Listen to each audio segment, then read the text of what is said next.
Hey everyone, I'm back. Welcome, good folks of the algorithm. How are you doing? I hope you having a great Sunday.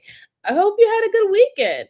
I've been away for a while. I told you with this new schedule, I've been working usually around the time frame that I would actually do live. So now since I'm trying to readapt and find out a better time slot, I can only give you live streams when I am off. But I hope everything is going well with you guys. Let me tell you something before we even get this popping off, right? Yesterday was like the weirdest thing for me. I don't know what happened. I don't know what fluke of a bug that I got, but all I know is I woke up yesterday and I could not move. I had muscle spasms all over my whole entire body. My head was pounding like you can't even imagine how bad my head was pounding, right? It was so bad and I was wondering what is going on. For a minute I thought I had like a touch of pneumonia, but I'm like, I don't know. I mean, it been raining off and on for a while. It didn't never really affect me the other days before, but literally, I guess that was just like my body crashing out. And I had a whole bunch of muscle spasm.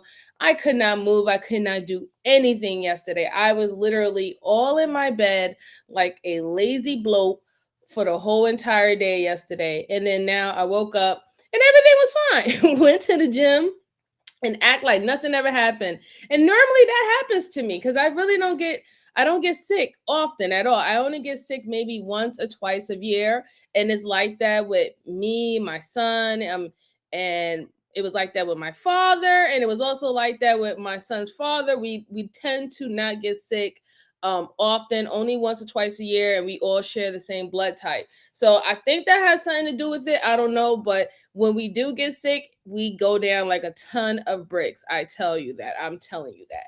But let's give it up for all the newcomers that came to stop by and say hello. Shout out to Bruce. How are you, sir? Good to see you. Good to see you. And thank you for stopping by. And happy birthday, sir. Happy birthday to the number one Bruce, number one, I will say second to none supporter of this channel. I truly appreciate you. And what he said is absolutely true. Today is the first day of June.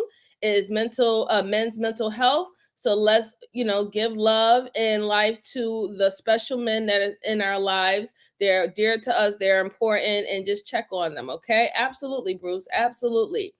And hi, Miss Jalen. Welcome back. How are you, sis? Welcome back. Welcome back. How are you doing? You took a much needed break. I appreciate you for stopping by. Truly do. Truly, truly do. Let's see. Oh, Miss Joanne, how are you? It's good to see you, dear. I hope everything is going well with you this Sunday. Thank you so much for coming by. Hey, Sal, how are you? Salute to you, bro. Salute. I hope everything is going well with you, sir. Thank you so much. Oh, hi, Kiki Star. How are you? Good to see you. Good to see you. I hope everything is going well with you, ma'am. I hope everything is going well with you this Sunday. All right. So I do have a great live stream for you today. I have 4 cases. I'm gonna see how it go. I still will remain doing the 3, but he said, "Oh, you brought me." Miss Jayla said, "I bought you back a tan." I hear that. All right, yeah, she got her tan on. I'm feeling that with that nice sun. Better than up here. I tell you that much. I don't know. It doesn't even feel like it's about to be summer. But I do have 3 cases for you guys. I do have an extra one just in case, but I hope you enjoy them. And let's just hit that like button while we're coming in just to say hi and bye, or hit the unlike button. It doesn't matter. It helps the channel. And share this out to anyone who is interested in these reviewing of these cases, okay? So the first one I think that I'm going to start with is about a gentleman, aka wannabe gangster. He claims that taking a life is justifiable for self-defense. And I found that interesting because some people tend to not know what is the actual outline when it comes down to self-defense, right? So I think we should review this. I think this would be very well. So let me Let me pull this up for you guys and we can get started, okay? All right. And here we go. You're up to your eyeballs in a homicide. I hope you understand that. But I'm telling No, you. there's no self-defense. That self-defense claim is gone. Okay, what you two did was a carjacking. I understand that. I have an eyewitness. So what you two did is a carjacking. Oh, by the way, there's video. Yeah, there's video.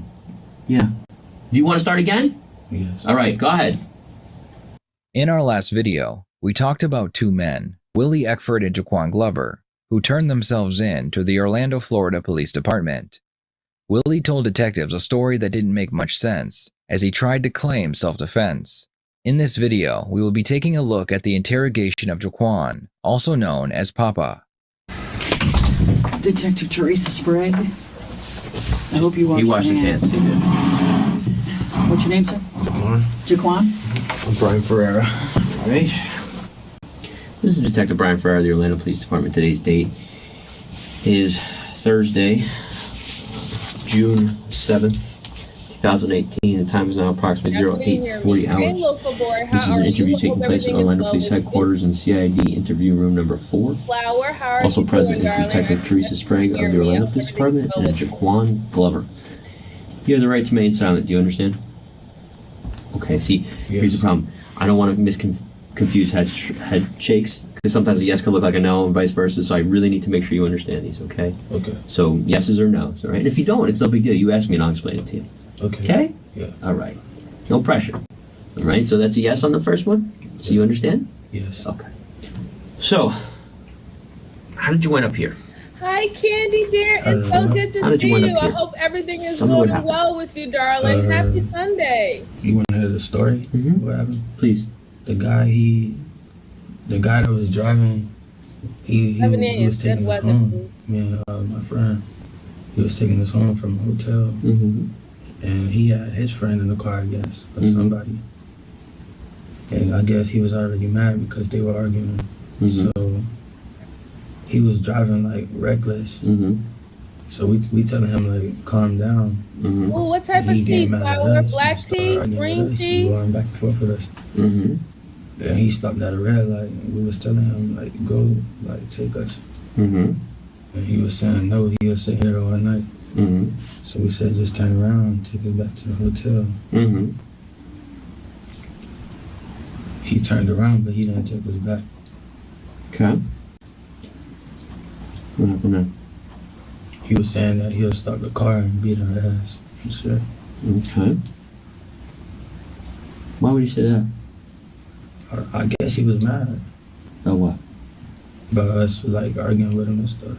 Okay. Let's go back a little bit, okay? And then we'll move forward. What does everybody call you?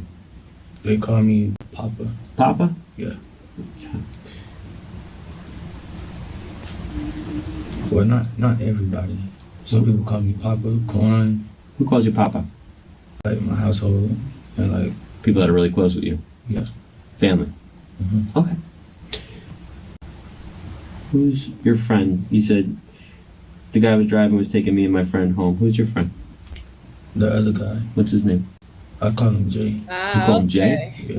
Who's Jay? Jay's the one who's driving, or Jay's your friend that you're taking home? The friend that was with me taking home. You call him Jay? Yeah. How often do you call him Jay?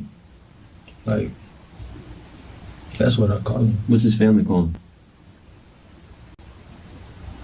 Willie. There you go.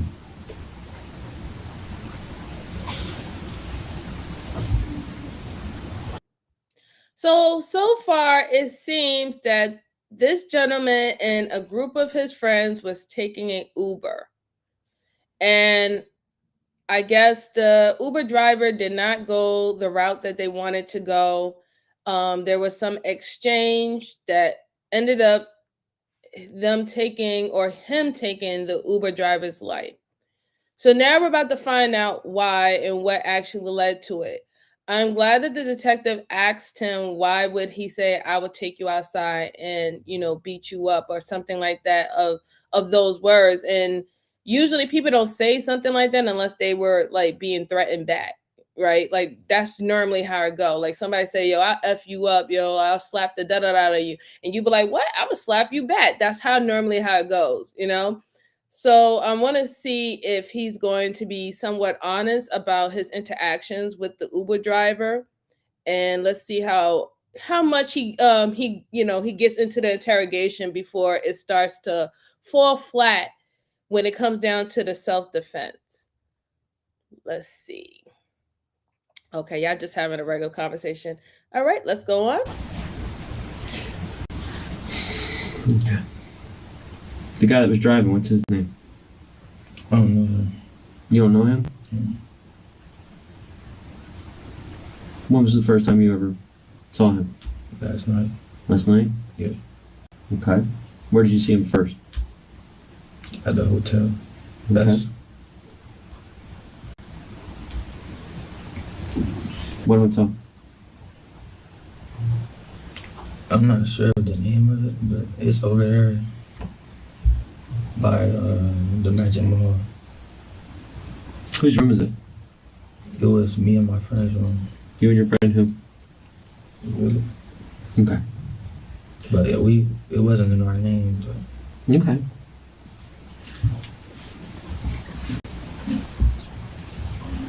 What time is that at that you saw him at the hotel room? I'm not sure. It was nighttime. Nighttime? Where'd you guys go? Did you go anywhere? He was dropping us off Where at? to my friend's house. Okay. If we're gonna keep talking about your friend, if his name is Willie, let's keep calling him Willie, okay? Because I don't want to interpret that as somebody else. Okay. Okay. So he took you to Willie's house?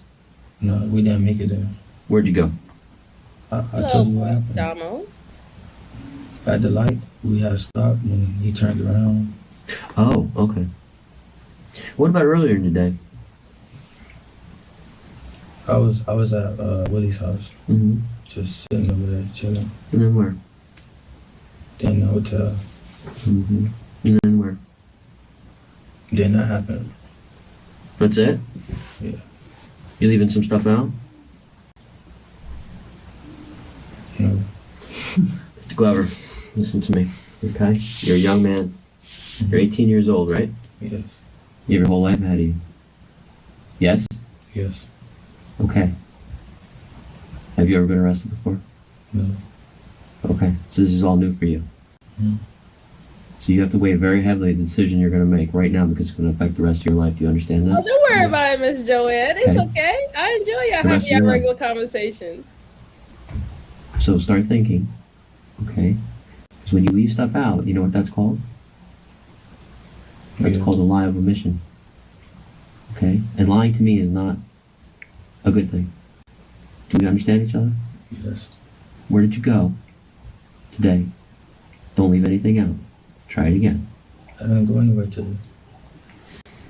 In the last video, Willie told the detectives details leading up to Well, Raymond, I'm in agreement with you. We do actually preach this at this channel that you shouldn't be speaking to anyone.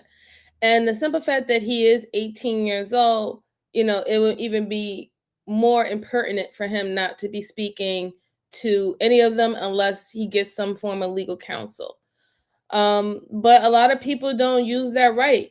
They think that they're smarter than these detectives. They sometimes believe that these detectives are their friends.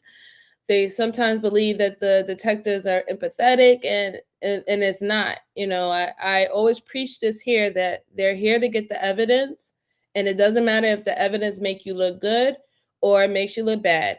They're here to get the evidence. That's what they're here for. So I'm in agreement with you, Raymond. I am.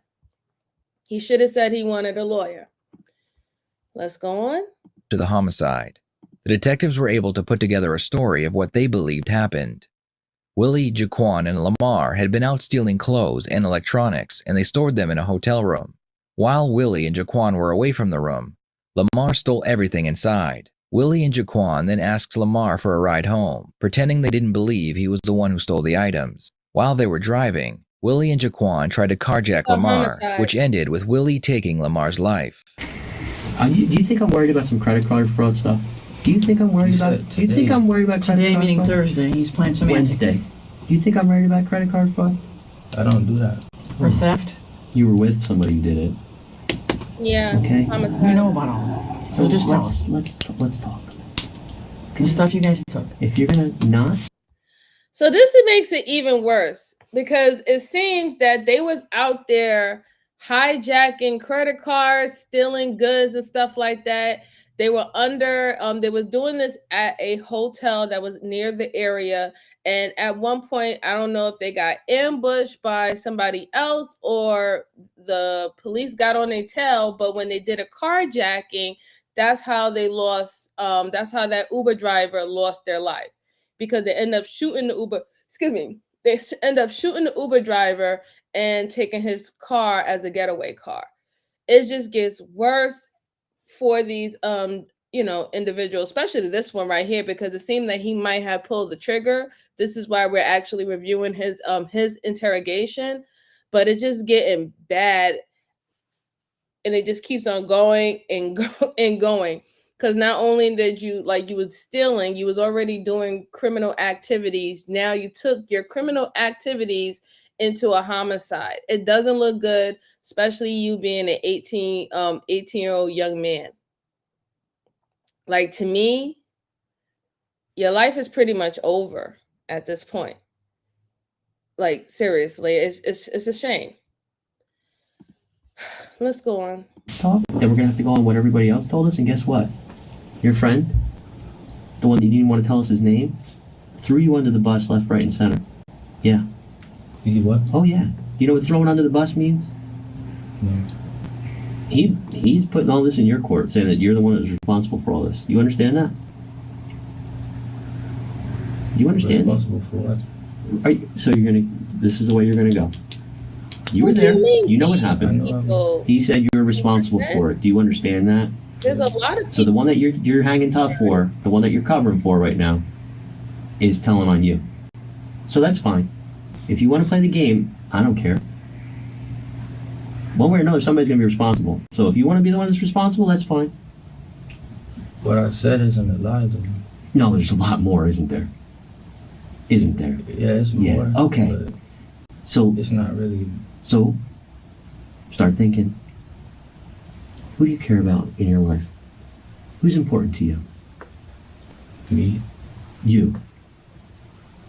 Nobody else in the world that you care about. my family. Okay. Do you want to look at your family through a piece of glass because you lied and took responsibility for somebody? No. Huh? No. Okay. So you have a big decision to make, yeah? Marks just said guilty, huh? Are we on the same page? Yeah. Okay. Where'd Look, you go? It happens. There's nothing I you can can't change have it, but sympathy lying about it isn't going to make it any better. someone who do something stupid like Right? this. Did you go to the mall yesterday? Yeah. What mall? The outlet. Which one? I agree. Prime. People do need Did you to go do to a that. few different places yesterday? No. Just Prime. Who went? It was me. That guy. What guy? I don't know. What did everybody call him while you were there? I'm sure they referred to him or something. Lamar Okay. or something. Okay. Lamar. I don't know if that's the name. That's okay, but that's what everybody called him? Yeah. Okay. Hey, Ruth, Thank how you. are you? And who else? You, Lamar, and who? And Willie. And Willie. That was it, though. Okay. You guys went down to the mall and you bought some stuff. We'll leave it at that. I'm not even worried about it. Okay? How's that? You hear what I'm saying? Yeah. Okay. So when you go from the mall, where do you go after that? To the hotel. Yeah. Whose car were you in? You went I to the mall? agree. That guy. That's not Well, let's keep that's calling not by the name. cool, let alone not Lamar. even forgivable. Okay. When you went to the mall that day, who had a gun? Nobody. How do you know? Yes, the police I are was in not your cars. friend. I agree. Okay. Did you? No. So you go from the mall to where? To the hotel. This hotel that you have, it's not in your name, but you're staying over there? Yeah. And did you tell me where it is? I'm not sure if you told me where it is yet. By the Magic Mall. I think it's Best Western. By the Magic Mall? Yeah. Okay. So you go to the hotel. Who was in the hotel room? Hey, Roy. Me. All three of us. Okay. You guys had a lot of stuff? Yeah. Okay. And what happens, so Do you all stay in the hotel room? Does somebody leave at some point in time? Tell me what happens. Today is Thursday, right? Mm-hmm. Yeah, we were supposed to leave tomorrow. No, I'm talking about yesterday. You all go back to the hotel room. You carry your bags up to the hotel room, right? What floor is it on? The second Second only 2 floors. Okay, it's the second floor. The guy, Lamar, he left. Lamar left. Yeah. Okay. Yeah, he said he had to go pick up the other guy he was with. Okay. I don't And then know what? the guy. Then that's when everything happened. He came. We told him to come drop us off. He came. That's what happened. Did you go to Will's house or something? So at this point, he really thinks that being standoffish and not really giving no information is helping him. The best thing that would help him if he was to end this interrogation and just say, "I would like to seek legal counsel." But this whole talking about, oh, yeah, we went upstairs, we met with this guy was supposed to drive us, and then the situation happened. Like, we know that more happened that led to someone losing their life. It didn't just like 1 minute you went downstairs and then all of a sudden the situation happened. There were steps that happened. So, after a while, the detective is going to get aggravated because he knows what he's doing. He thinks that by saying less or just ending the situation as we went downstairs and then this whole situation happened is going to work for him. It's not. It's not going to work for him. There is steps, and he should be thinking about himself right now. I know he's probably thinking about, what if the other guys are squealing on me, or what if I be the first one who rats and then they get in trouble back and forth. I know that's on his mind as well. But at this point, if you're not going to just get legal counsel, I don't even think what he's doing is helping him at all. It's not. Because clearly they know that y'all was out there booting stuff. That y'all was out there stealing. That was the whole purpose of you being in that hotel, is because y'all was stealing from the mall. And y'all wanted an easy way, to store your stuff and dibbly up. And then when you was about to get caught, it led to you jacking someone's car and them having to lose their life for it. This is ridiculous. It's really sad if you really think about it. Hi, Bo. Bo says, an Uber driver is dead. There is no deal to be had. Stop talking. Yeah, I know, right? Exactly. Bruce said it just started. This guy and a couple others were stealing and the guy got killed. Yes, that is correct, Bruce. Okay, J Val. All right, that's how you feel. That's how you feel. Raymond Rivera says, I pray for him. Yeah, I mean, but if you're gonna do stupid things like this and then you want to talk and act like you're smarter than the detective and you can just be manipulative how you normally are manipulative and it's going to work, this is what's going to happen. Not everybody is gullible, right? Not everyone is gullible at all. I mean, that he could have done that, right, AG? Yeah, he could have done that, but he chose not to. Let's go on. Willie's house at some point in time. I went before. That was before we went to the mall. Mm-hmm. Yeah. Okay.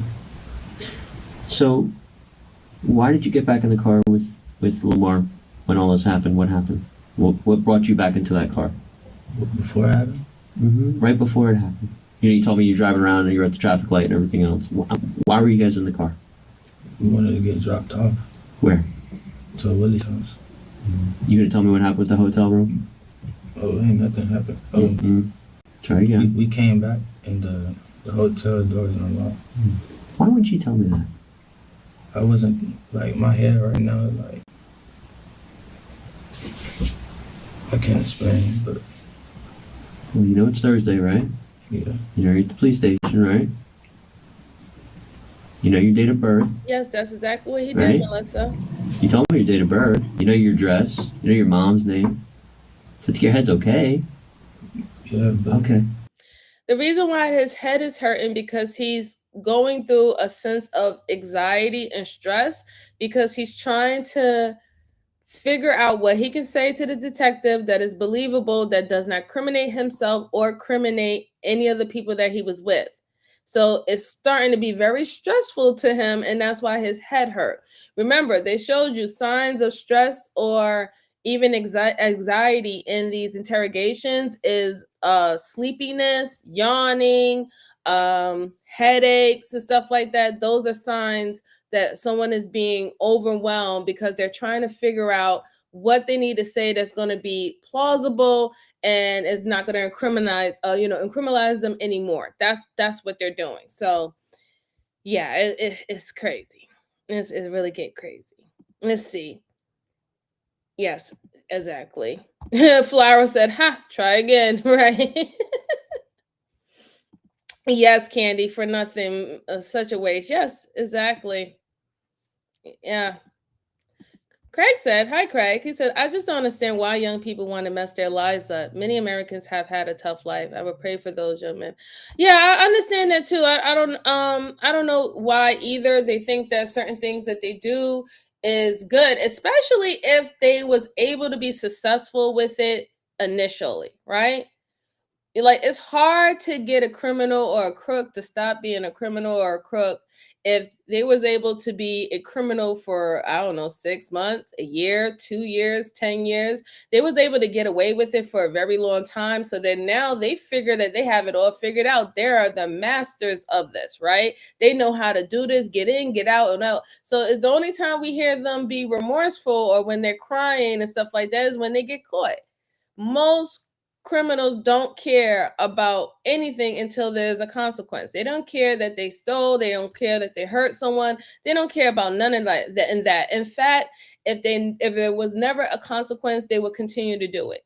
So you just got to think that that is the mindset of some of these individuals. Not everybody is a criminal or a crook, but you can see the ones who have a habit of continuously doing this. Like, I hate to say this is not his first time stealing, right?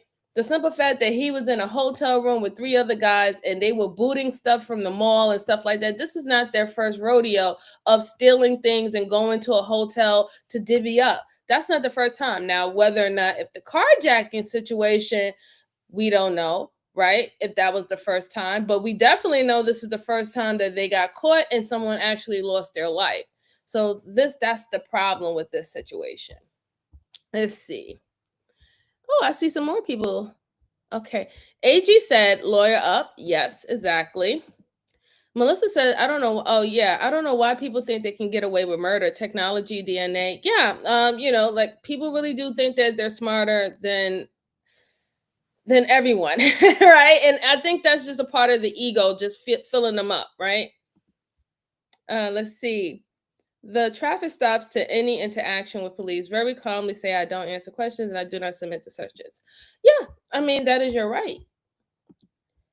If they don't see deal with the consequences at home, it's not even a thought in their minds. Right, exactly, Flower, right?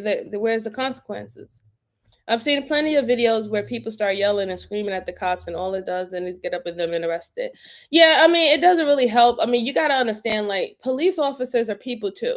If you don't like people coming into your personal space, you don't like people screaming at you, you don't like people cussing you out and calling out your name, I do not know why you think that doesn't apply to a police officer. That is still a human being, even though they have a uniform, right? They don't like that either. So, like, it goes both ways.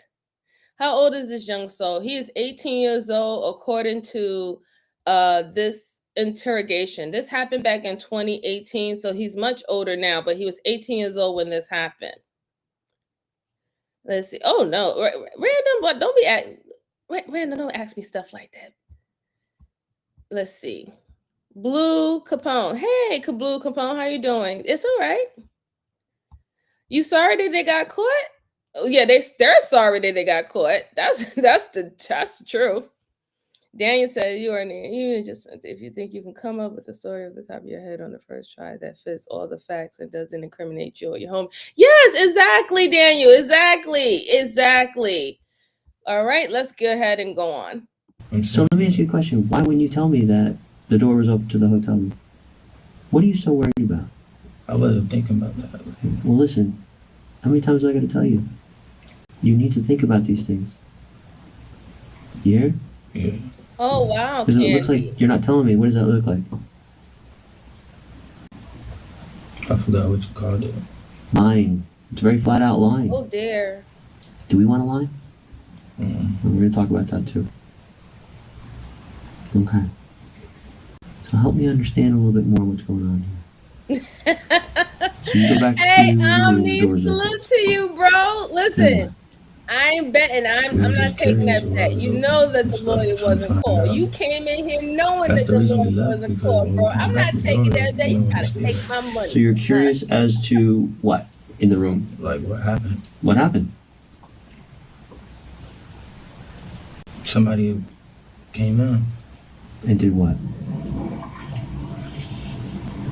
It's the go-to. The The stuff, everything was go-to like on the is to floor and try to stuff. get a What was female on the cop floor? The to clothes. search you, right? Okay. But if they can't Has and anything they can taken? perceive it as a dangerous situation where their lives or Yeah. anybody What else's was lives taken? in danger, then they There was a go few ahead shirts with and stuff. A few? the search. What do you think is a few? Like 4 shirts. Mm-hmm. 4 shirts. Maybe more, I don't know. Is it possible it was more? Yeah. A lot more? Mm-mm. No. What kind of shirts were they? Like heel figure and stuff. No. So, what time is that at about on Wednesday afternoon that you realized that the door was open and stuff was taken?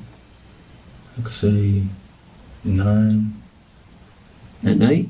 like 9, 10. At night? Yeah. Dark out. Yeah. Okay. What'd you guys do then? And it's just you and Willie at that point in time? Yeah. Or is there anybody else with you when you realized that this is going on in the room? It was just me and Willie. Okay. But we left after that. Well, you didn't just leave, did you? I mean, there's a little bit more to that, isn't there? What did you think happened in that room? Somebody came in and took something. Who did you think did it? I don't know. Yeah, you do. I don't know who You know, did it. you told plenty of people who you thought did it. So who did you think did it? Who I told thought did it. Hmm? Who I I told don't know. thought. You tell me. Don't understand. We've talked to plenty of people about this, all right? Yeah. So I need to hear it from you. Who did you think did this? I don't know who did it. You had an idea? Who was your idea? Who did you speculate did it? It really wasn't nobody at the hotel but me, Willie, and that guy, Named Lamar. Lamar. So who did you think did this, Willie? Yeah. Mm-hmm. So who did you think did it? Probably was Lamar. I don't know. How'd that make you feel? Correct, Daniel. But most people don't know that.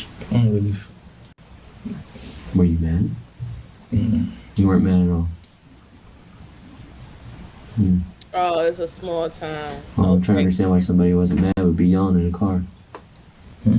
Why somebody who wasn't mad would be yelling inside a car. Why? If you I weren't mean, mad. after it happened, that's when Lamar came back Mm-hmm. and took us to drop us off. Mm-hmm. And he was mad. He was mad. What was he mad about? I don't know. You don't know? You know, How do you know he was mad? because the way he was talking aggressively. And What was the way he he saying? was driving. Well, what was he saying? Aggressively. Hmm? What was he saying? Aggressively. He was talking to his friend at first, arguing with him. Mm-hmm. They were sitting in the front, me and Willie in the back. Where were you sitting? On the right back. Behind the passenger? Yeah. You sure? Mm-hmm. Really? Yeah. Okay. Where was Willie sitting? Next to me. Okay. Who was driving? The guy, Which guy? Lamar. Lamar. So, he's yelling or speaking aggressively, but you don't know what he's saying. That's what you're telling me. Oh, I'm not saying that. Okay. So what was he saying? He was saying he was arguing with his friend Then I said something. What did you say? I was saying, calm down, slow down, like, cause the way he was driving, he got rowdy with me. And I said, just take us back to the hotel. He turned around, and he started talking again. Then he messed around and said, shut up before I pull over and beat your ass right now, or something like that. It's just crazy because he really acting like he doesn't remember. You're acting like you don't remember who was in the car. Now you're acting like you don't know what the guy said or what exchange was happening that led to the point where you felt that your life was in danger. That is what the detective is trying to get to. He's trying to get to the point to see if at any point did you feel that your life was in danger? Did the driver or whoever the victim is turn around and become an aggressor that you had to act in that way? Because initially he said that this was supposed to be a self-defense case. That's why he led in the beginning saying, oh, we went downstairs and then the whole situation happened. He didn't want to go into too much details, because then that would have to leave out the fact that you carjacked this individual. And that's probably one of the reasons why he's not alive anymore. You want to leave that out because you figured like, oh my God, I already got theft on the books, potential homicide, and a carjacking. Do I really want to deal with all three of those at the same time? It's man, it's getting really bad. Daniel said, I would hope most people knew that, but you're right. No, they don't. I'm really telling you, Daniel, most people do not. And if you could make sure you're hitting the like button for me, guys. It's 21 likes of 11:15 in the chat. Appreciate it. But a lot of people don't know that. They really think that by speaking with the detectives that they're speaking to the one who's in control of their case.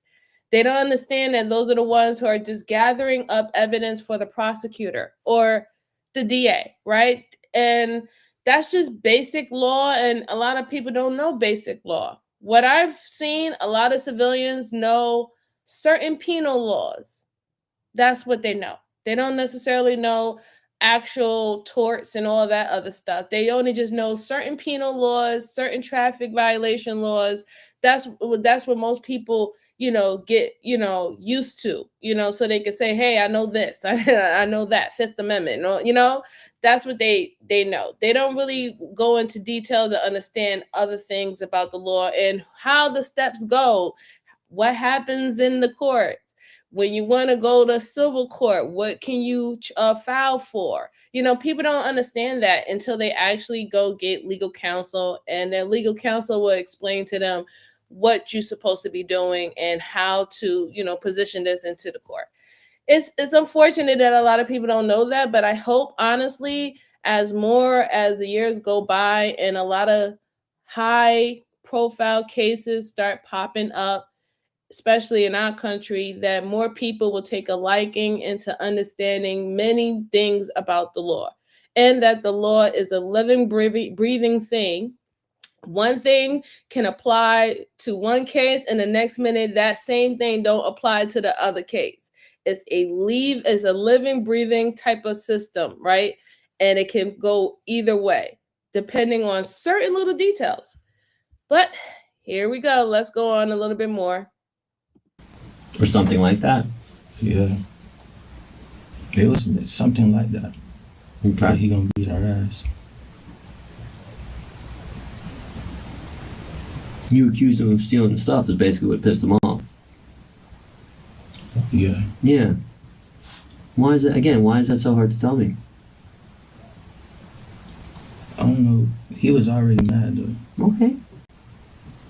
But the main argument was because you guys accused him of stealing your stuff. Yeah. Yeah. Because it was only three of us in the hotel, so it couldn't have been nobody else. It was two cars. We came in the room. Mm-hmm. It's three of us in there. I know Willie not gonna take it. Mm-hmm. So it's three of us in there. Willie got a card. He threw the card on the bed. I grabbed the other card out the dresser. You're saying card? You mean the room keys? Yeah. Mm-hmm. I grabbed one out the dresser. and this one here on the bed. I grab both of them, and I throw them in the dresser and close it. So Willie goes in the bathroom. I turn my head for a minute, then I come back. I get the key because we about to leave and go. But there's only one key in the dresser now. Like, where is it? Who got it? He didn't. Okay. So the argument's pretty good in the car, to the point where he threatens to beat your asses. Yeah. Because you're accusing him of stealing the stuff that he said he didn't steal. Yeah. So he pulls the car over. He being Lamar. Yes. And then what happened? He gets out, and he's fighting Willie. But when he jumped on Willie, I got in the car and tried to jump on him. But the other guy, he jumped on me. Okay. And we was fighting. Then what? That's when the shot went off. You shot him? Yeah. You sure? Yeah, I'm positive. Who shot him? I wasn't looking. No, you weren't, huh? No. Oh my goodness.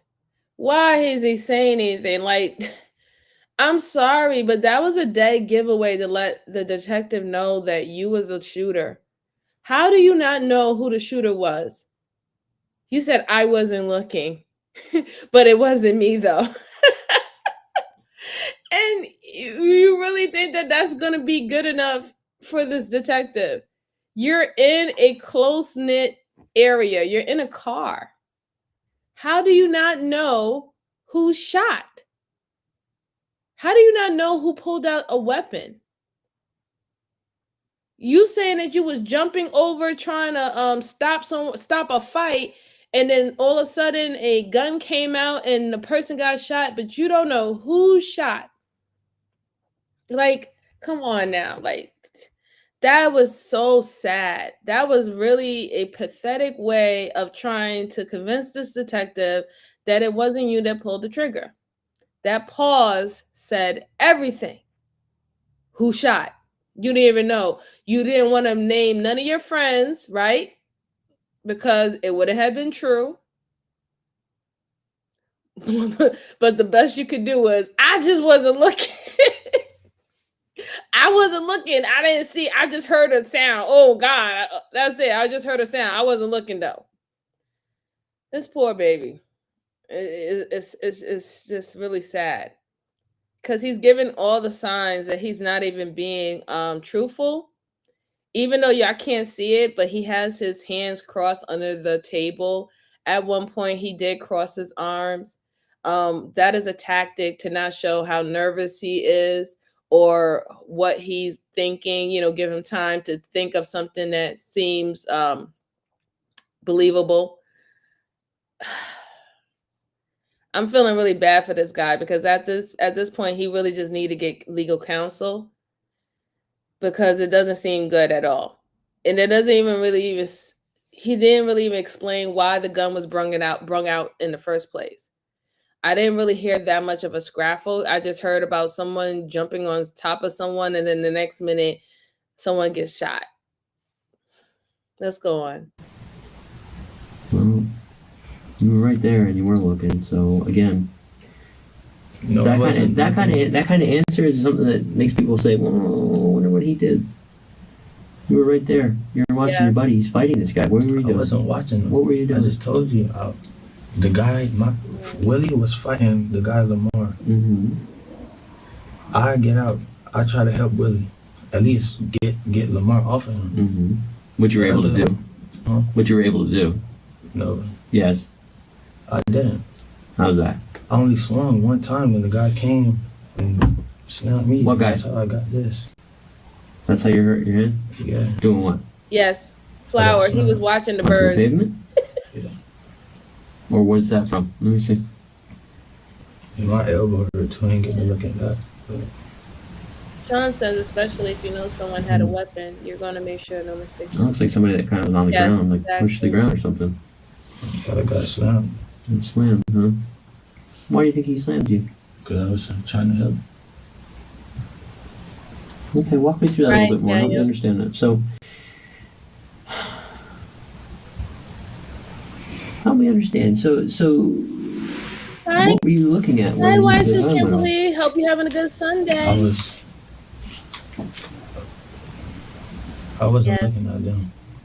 Okay, that's not what I asked you though. I asked you what you were looking at. What were you looking at? I don't remember at the time. You don't remember?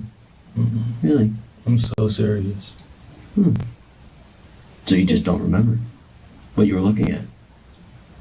Well, your brother, basically. See, that doesn't help. See, and this is where I get lost again. I'm sorry, but you know what? If this is my he's your Yes, brother. Miss Let's be Jalen, real. Let's be real, right? Because you said only family calls you Papa, and he calls you Papa. He called you Papa every time we talked about you. Yeah. So he's pretty tight with you, yeah? Okay. And see, I know how it works, all right? And when my buddy is right and he's done the right thing, I'm going to say, yeah, I saw him. I saw what he did. Mm-hmm. He shot him. Yes, Because you know bro. why? Because he was It attacking him. He was is choking him. Whatever it Sunday. was. Oh my God, You your know what you days said? is coming in I together don't know. like mine. I didn't see it. What were you looking at? What was so important at that point in time that you had to be looking at that you didn't see what he did? And you know what you said? You said, I don't know. I don't know. I wasn't watching. If I was, I would have told you. Okay, that's fine. So you can't testify that he was acting in self-defense. As long as we understand each other on that, you cannot testify to that. You understand that, right? Yeah. And you're in no danger at that point in time, are you? You shaking your head no? No. I mean, I was because I was fighting, but... Well, what were you fighting? Because you said you only threw one punch. What were you fighting? I would have said I'm legally blind. I ran up, threw a punch, and got slammed. Why did you run up and throw a punch? It happened so quick. Why did I run up and throw a punch? He was on Willie. Yes, it gets like was on Willie. that though. Yeah. Doing what? He was fighting. Okay, fighting. I got that. There's a lot of different ways you can fight. What was he doing to Willie? He was on him, you said. How did that work? Like he ran up on him. Willie was on the floor. He was on top of Willie. What was he doing when he was on top of Willie? They was fighting. I got that part. What was he doing to him? I just seen movement, and I blacked out trying to come hit him. You blacked out. Yeah. No. You don't black out like that. Like this is how they get themselves caught up. At one point, you said that you seen the guy on top of Willie and you was trying to get them off. You said you don't even see what he's doing, so you just see him on Willie. You don't see him hitting him. You don't see him punching him. You don't see him like trying to hold him down in the wrestling movement. You don't see none of that. Like, really? So if that was the case, then why did you go over there to try to push them off if he wasn't really even doing anything? Like, but then you want to say that you blacked out? At that moment, you just blacked out right there. Woo! I don't see nothing.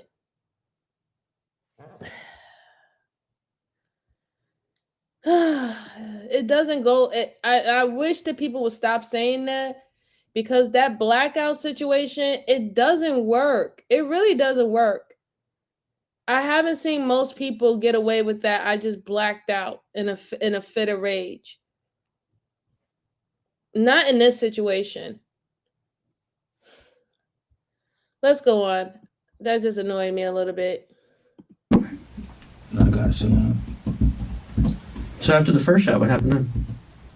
I jumped in the car. How many shots did you see? I heard 2. You heard 2. Second shot? I heard 2 shots. What happened on the second shot? Where'd the second shot come from? Yes, exactly, I don't Sean. know. You don't know. The same guy. Right, bro. I How do blacked you know out. that? They had to. Why? Had to. Who had the gun? You did? No. I'm saying no. You don't know what happened, but you can say for sure it was that gun, and you can say for sure you didn't have the gun. Am I understanding that right? So you blacked out in parts of this? No. I'm telling you what happened. No, Well, you're you're not telling us what you want to tell us. No. It's trying to not help you. believable. No, you're not. You're trying to help you, Yeah. and you're trying to help Willie. Why did Willie shoot this guy? Lamar. Willie didn't tell me why. He didn't tell you why. He said, What did he say? he don't want to. I can't hear you. What's that? Not you lay your head down and the mumbling now. Well, he don't want to. He didn't want to. So why did he? You know what's the craziest thing about this? Because this team is trying to make the detectives believe that it was one of his friends that pulled the trigger, but he's still trying to make it seem like it was a self-defense claim. Sir, you cannot do a self-defense claim on somebody else, right? You can only do a self-defense claim on you, right? So this is where he doesn't understand what's going on. He doesn't really understand the process, because if you're trying to say that it's self-defense is a personal individual situation. That is not you saying that this person acted in a self-defense. No, that person will have to put the claim up that they acted in self-defense. But you're trying to kind of move the shooting off of you, but still place in the self-defense claim just in case ballistics come back and they find out that you had the gun. So then now that self-defense claim is already out there in the air, and you think that that's going to stick and that's how it's going to fly. It doesn't cut it that way. You can't even say that your friend acted in self-defense because you said that you didn't see anything. You said that you didn't see any scuffle. You didn't see who pulled the trigger. You didn't see who had the gun. You said that you didn't see nothing. You had amnesia and you blacked out and you was legally blind when this whole situation occurred. So again, if you didn't see anything, then you cannot make a claim for anyone, even if they said, hey, I acted in self-defense. You didn't see anything. So you can't confirm it. You can't act as an eyewitness. It's just really sad because he's not really understanding what he's doing to himself. He's not understanding that you're trying to play both sides. Like you kind of trying to brush this off on somebody, but then you still trying to put the self-defense claim out there in the air, and it's not going to cut it because everything is looking as a cover up. You're trying to cover up that your involvement. You trying to make it seem like you wasn't really involved. You didn't really do anything, or you didn't do that much in this situation. You was trying to help the situation. It doesn't look good. It doesn't look good, and it definitely doesn't help them. Definitely doesn't help them at all. Let's see. Daniel says suspect is so bad at this. I feel like he doesn't really expect the detective to buy this BS. He doesn't talk with any conviction, no pun intended. Yeah. Hi, Southern. How you doing, darling? Happy Sunday. Happy Sunday. Good to see you. Flower said he is so confused. He is, right? Bo says maybe this kid is a Jedi. I'm so confused. The prosecution is going to know by the time they get done watching it. Not a Jedi. Candy said that was definitely intended. Yeah. The Patsy. Let's see. The problem is they were acting in concert with each other. It doesn't matter who's the shooter was. They all cooked. Right, exactly. They don't understand. They was all in a movement. You know, this was all them acting with each other in the same defense. So, I mean, yes, the person who probably pulled the trigger is probably going to get a different charge, but they were all in cahoots on what happened. So I agree with you there. Let's see. Not Jedi, definitely Jedi. That can only be his opinion concerning self-defense. Right, exactly. Is it you blacked out, right? He's bird watching. Yes, he's bird watching. He said, I should say I'm legally blind. He should say, I can't see anything. I don't know what happened. I was legally blind and I was just touching people to see what was going on and just trying to move people over people by the sense of touch because I couldn't see nothing. That's what I would say if that was the case, you know. But let's go on. Let's go on.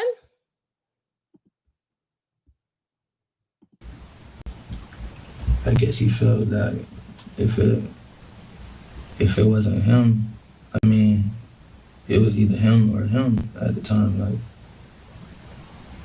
you're like me or you. Why? Cause like they was fighting. I saw him. He's not that beat up.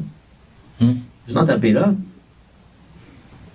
You have more injuries than he does. I got slammed. Okay, but you didn't pull a gun and shoot him after you got slammed, did you? Hey, Angela. Where'd that gun come from? It was found under the seat in the car. How much time did you guys have together after the shooting? After the shooting, Mm-hmm. I could say 15, 20 minutes. It's a lot of time Yeah. to talk about what happened. Mm. No, because I know I wouldn't talk about that either, right? I mean, somebody just shot somebody.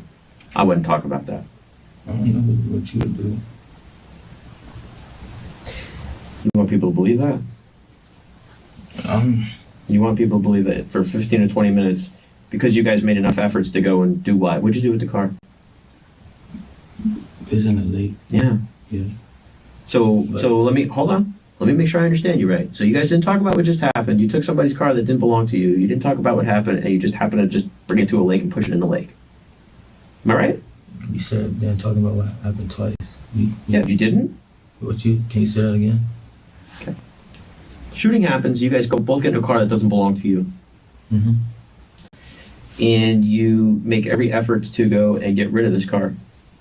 So I guess what I'm wondering is, when was the last time you were involved in a shooting and drove a car over to a lake and pushed the car in a lake? When was the last time that happened to you before this one? It never happened. Never. So this is the first time that happened. Yeah. And all of a sudden out of nowhere, you just decided to take this car and put it in a lake. Because? I didn't know the car was going in the lake. You didn't know.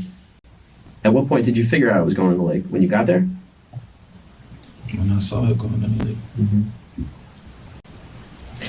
Well, apparently, your testimony is atrocious. You don't have a very good memory, and that's fine. So the carjacking and everything else, you could be just as involved, and that's fine for us. That is not a problem. And you know what happens now? Because you have no memory of what happened, and you can't tell me anything that happened, and you can't be honest with me, that's fine. You're going to be charged with murder. I hope you understand that. That's everything. No, it's not. No. Stop. Not even close. Stop. Okay? Stop for 3 seconds, because you're throwing... No, you're going to listen now. You're throwing your life away, and that's fine. Throw it away. That's fine. I have no problem. Okay? One affidavit for 2 people is fine with me. I'm telling you. No, you're not. Stop. You're up to your eyeballs at a homicide. I hope you understand that. But I'm telling No, you. there's no self-defense. That self-defense claim is gone. Okay? What you two did was a carjacking. I understand that. I have an eyewitness. So what you two did is a carjacking. Oh, by the way, there's video. Yeah, there's video. Yeah. So do you want to say what you said? That's fine. We'll go with that. When you tried to defend yourself and say, I didn't do this or I didn't do that, you blacked out. You can't remember what you did. So you can't tell me what you did. So that's fine. I told you. No, you didn't. Stop. This is crazy. It's not crazy. This is reality. This is reality. Okay? Do you want to try again?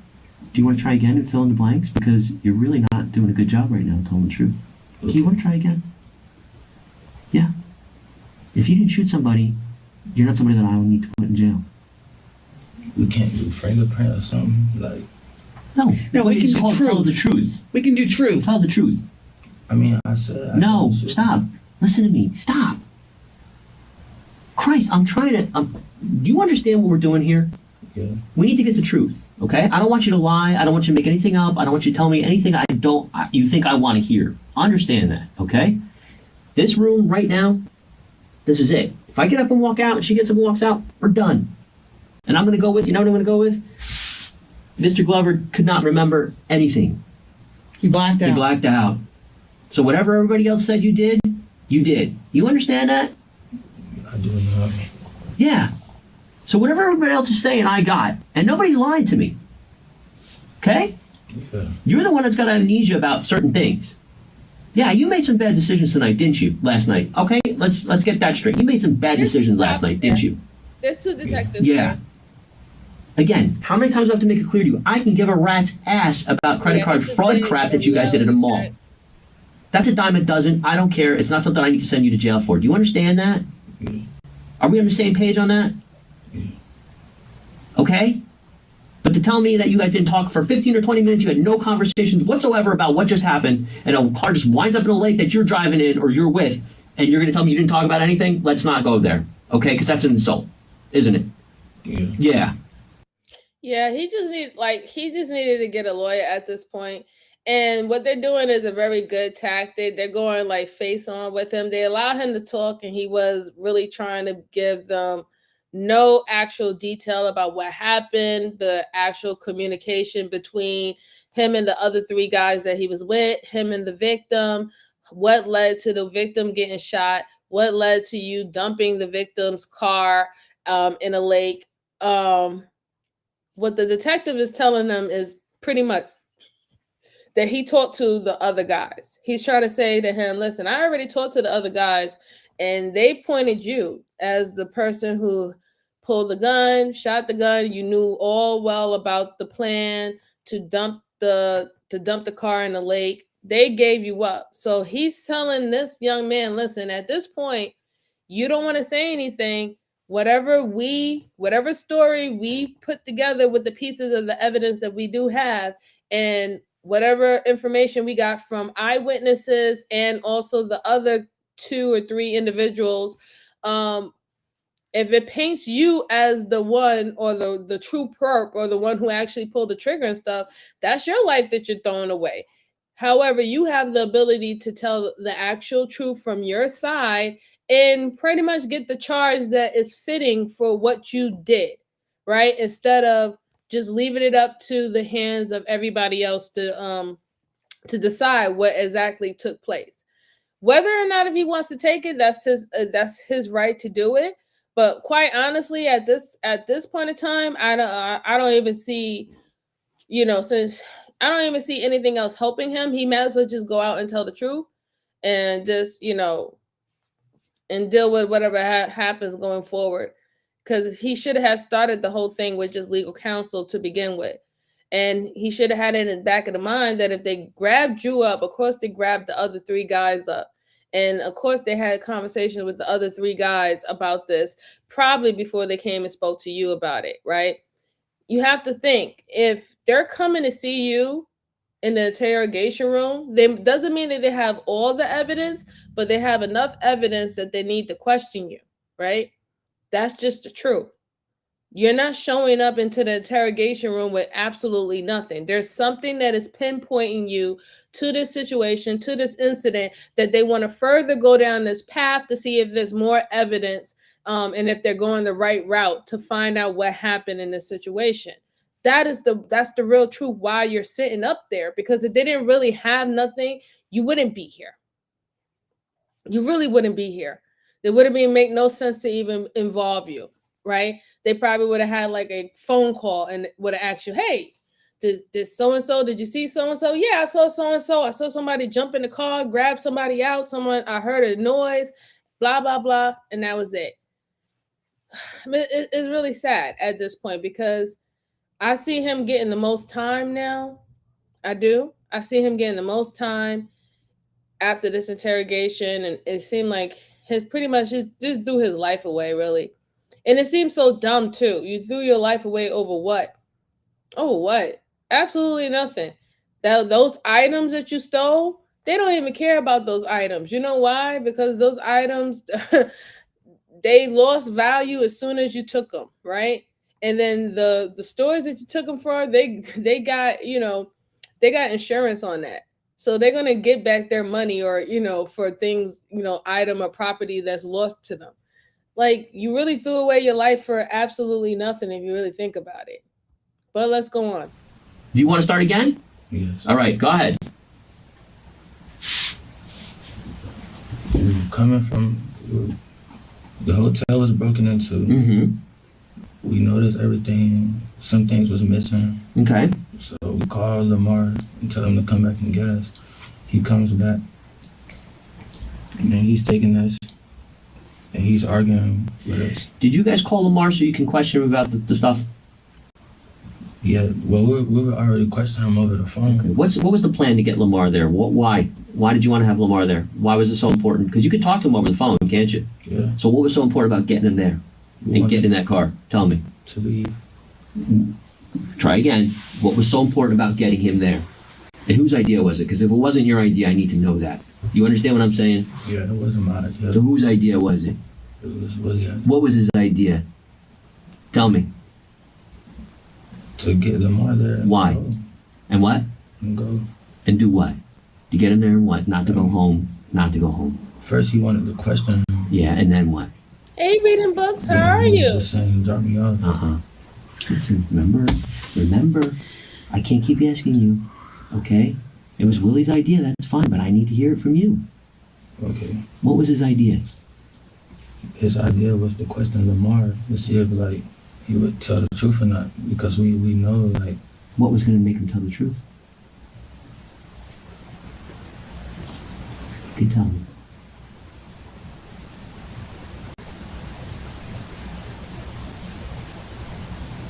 I knew he wasn't going to tell the truth. What was going to make him tell the truth? Why did you have to have him there? What's the point? I know.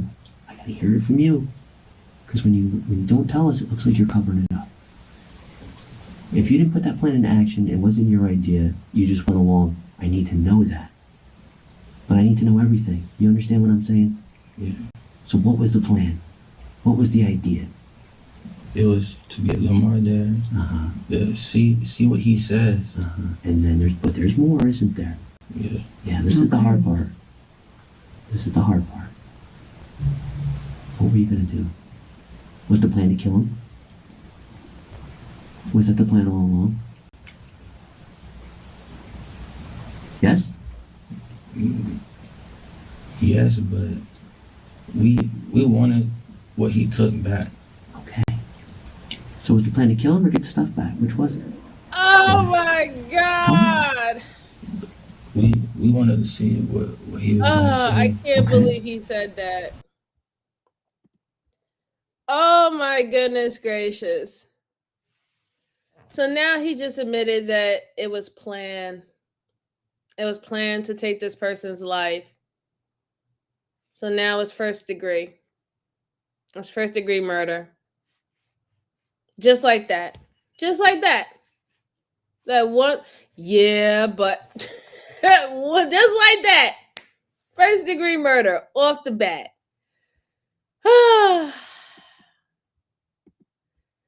Craig said, as one of the three stooges said, yuck, yuck, yuck, yuck. yeah. Hey Sam, this one is not JCS. This one is not JCS. That's just, oh man. And I hope reading books is feeling better. I hope she is. Yes, Bo, the entire time. Now it's first degree. So silly. So silly. Dummy. Oh my goodness. Let's go on. I just can't believe he just did that. Well, that Willie wanted to see. Okay. I ain't want Lamar to come back, to be honest. But tell me what happened. So tell me what the plan was. And when he came back, what was going to happen? What was the plan? Willie was saying that he's just going to have him drop us off. And when we get to Willie house, whatever happened. No, that doesn't work. No. I'm saying, like, what? No. You said the plan was to get your stuff back. Yeah, Right? to try. All right, tell me about that. No, you're not going to just ask him for your stuff back nicely. Where did the gun come from? Let's talk about that. Let's start there. Where did the gun come from? In that car? No. Don't tell me that car. No. Come on, try again. Where did the gun come from?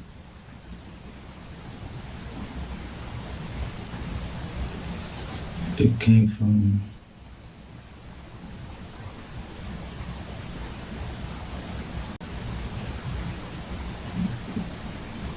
This is where you have to put it out, okay? You don't want him to tell us that you gave it to him, do you?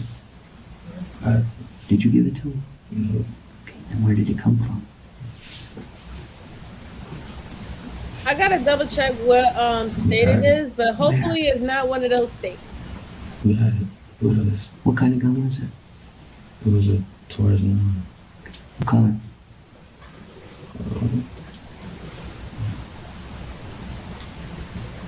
Black and silver. Black and silver. Okay. So when you guys got in the car, who had it on him? Nobody. Where was it? Under the seat. How did he get under the seat? Put it under there. Who put it under there?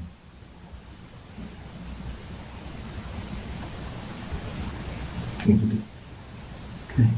Which seat did he put it under? In front of He sure is, Why did he put it Kiki. under the seat? He's getting so much information you don't even. He I'm didn't sure know you that understand, room. but this young Why gentleman did he don't take it and point it understand. at Lamar? He pointed at him in the car. No, So tell me what happened. we was fighting. Oh, okay, but I want to go back. So you guys take the gun and put it in the car. He does. Willie does. Yes. Okay.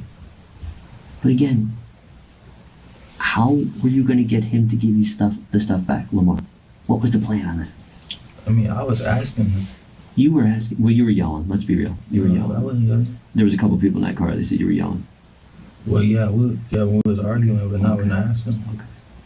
So you're asking him, but you're basically accusing him is what you're doing. Yeah, I'm asking him. I'm like, man, we know you did it. Like, Okay. and he's still saying no. Okay. So then what happened? I agree. That's when agree, it just Craig. kept going You on. did. He's saying like, man, I swear to God, this and that, blah blah blah.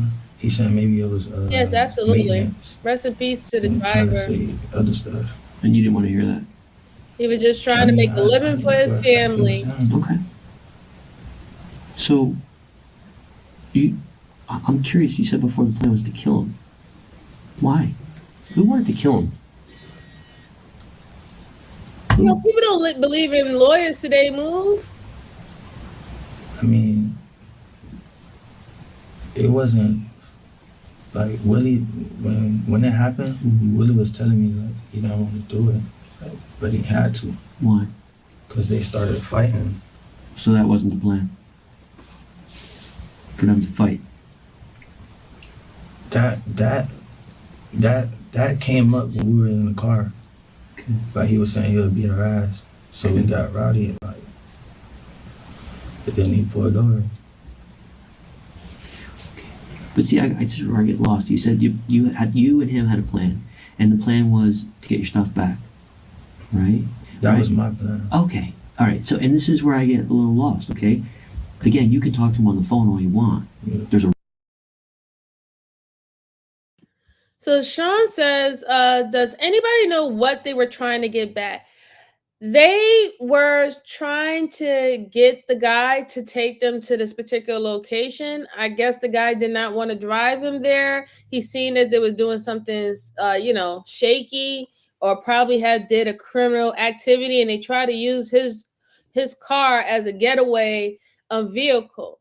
And they started arguing with the guy. I guess the guy told him, listen, y'all need to get out my car. And they was like, no, you need to drive us, blah, blah, blah. But in their mind, since, this young man said, he said that the plan was to get the driver to drive him to whatever location, and they was going to shoot him anyway. He admitted it, that they planned to shoot him or rob him or whatever not. They was going to shoot him and take the vehicle. So, he already said that there's no takey backs on that, right? It's all recorded. You wasn't forced to say that. That came clear as day out your mouth. So, I don't know. Candy said, question we all have, Everston, is how we all end up here. All the people who don't ask for a lawyer. Yep.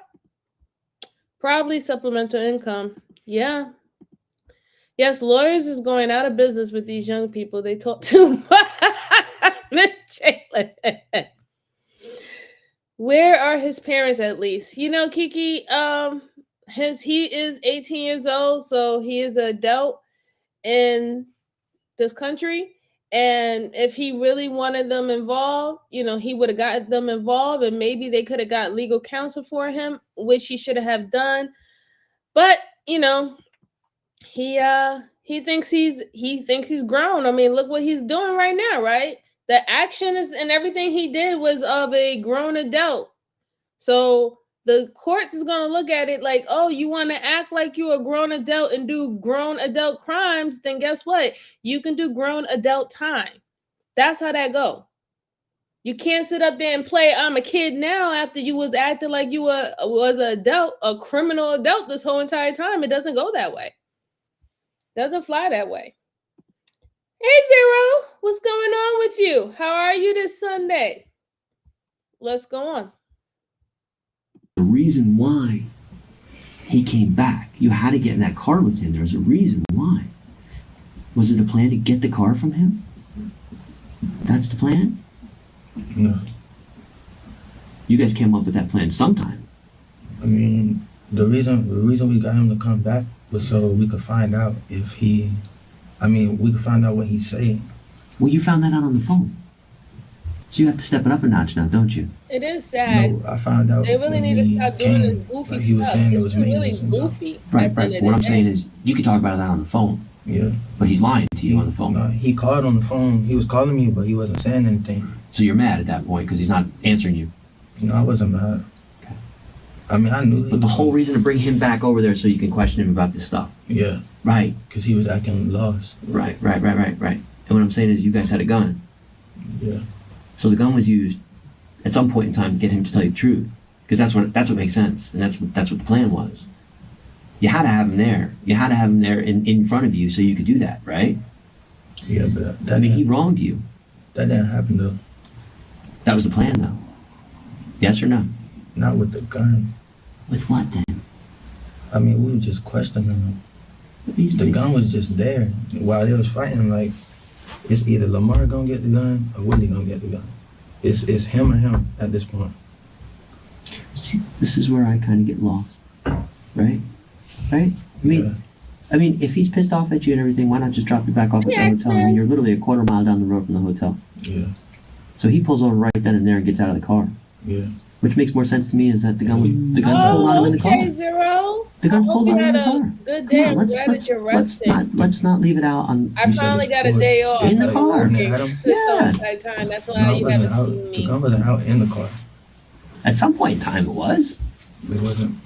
Was it in your hands? No. So why does he pull over a quarter mile short of the hotel when you guys have this plan in store to get this stuff back? Yeah. Did you want to check the trunk? Did you want to check his car? I mean, what was the plan? That is correct. We had put our stuff in there, actually. Mm-hmm. But it's just certain things. Mm-hmm. Certain things. We was actually no right and wrong. Like, just leave it alone. If you didn't think, let me say the that. argument. Okay. So what Bo say is absolutely correct, right? I hear you, I really do. But the prefrontal cortex is developed until 25, I remember. I agree. That is true. However, we understand the concept of right and wrong literally by our preteens. We understand what is right and we understand what's wrong. There is one point where they knew what they would do is wrong, but they tried to cover their cover their steps because they don't want to deal with the consequences of doing something that they know that is wrong. So I hear you with the prefrontal cortex, but it cannot really be applied to doing criminal activity. I can understand that when it comes down to doing reckless things, like, for example, with your body, right? Like being too promiscuous and having sex or unprotected sex with many random different people. Probably, doing drugs, vaping, trying out K2 and stuff like that. Like those situations, I will understand with the prefrontal cortex. But when it comes down to crimes, like criminal activity like this, like there's no way that this young man don't know that killing someone is wrong. Stealing is wrong. There's no way. Covering up, creating a setup and plotting to take something for someone is wrong. These are things that they learned in school. You learn certain social things in school, right? Especially the society that you live in, that this is considered wrong. You don't do this. This is wrong. This is a no-no. So I don't want to use that as an excuse with these young fellows. Like, they understand that this is wrong. Because if it was the case, then they wouldn't try to cover it up. They wouldn't try to cover it up. Let's see. None of your business. All right, let's see. SC said you have the right to remain silent. Right, and they don't use that no matter how many times.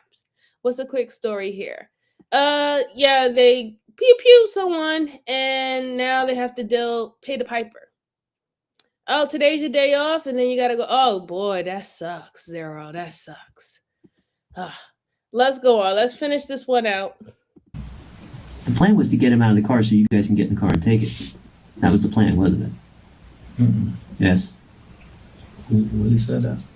I don't know. You tell me. That wasn't my plan. I mean, if You knew that was going to happen. Yeah. Yeah. How did you know? Because after the gunshots, like, I knew. Before the gunshots. Let's go back. Before. What did Willie do to let you know that he was going to do that? Willie let me know at the moment. How did he do it? He said, get in the car. No. Back up. Come on. This is where we got to do this. What you want to know? You tell me, what did Willie do to let you know that he was going to do that? To get that car? There was a plan. Remember? I told you we talked to people. There was a plan. At the hotel. Yeah. Tell me. He was. I mean, we went in there. The stuff was everywhere. We picking it up, putting it up. And you're getting mad and you're planning as you're talking, or tell me. Me, I wasn't mad. Like, I'm the type of person, like, it's hard for me to get mad, especially about something like that. So who got mad? Really? What did he do?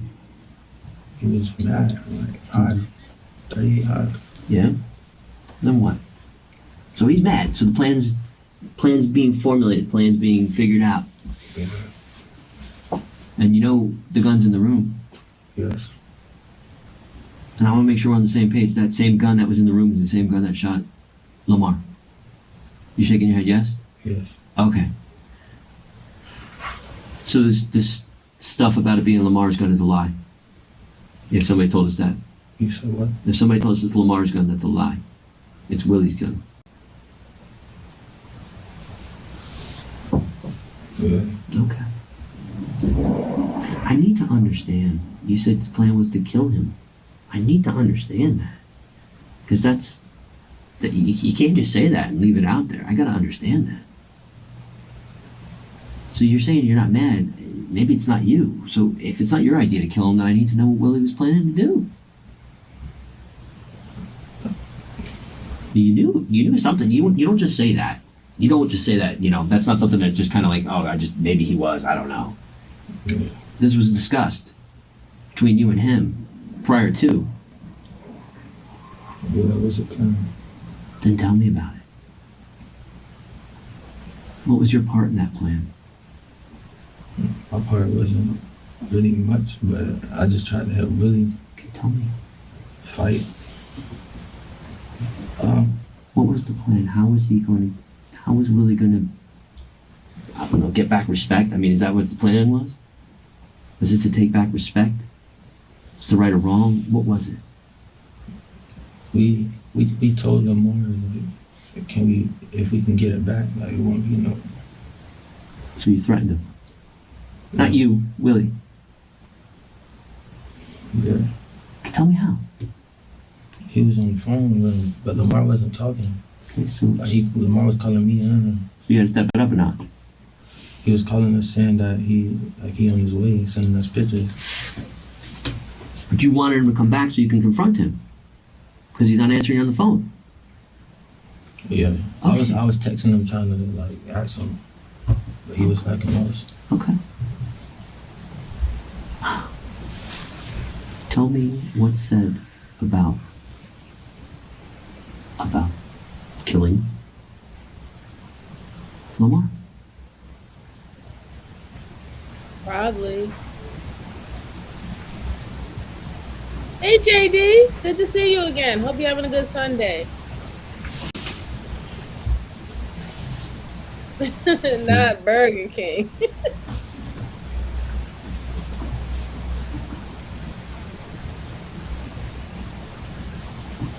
don't know if you understand my talking, but I do. I catch it it. was said, like, if you play flake, and it's just gonna happen.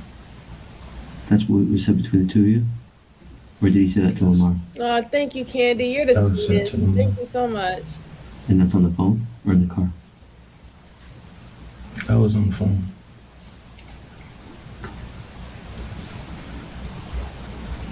If you play flake, we see what's gonna happen. Like, Basically, if he blew you guys off and didn't come over and get you and that kind of thing. Yeah. Is that right? I mean, explain to me what that means. I know you said I want to understand you. I want to make sure we're on the same page. What does that mean? Like flake, Mhm. like do something sneaky or something. Mm-hmm. Like flake, like, And he said you'll see what happens. yeah. Okay.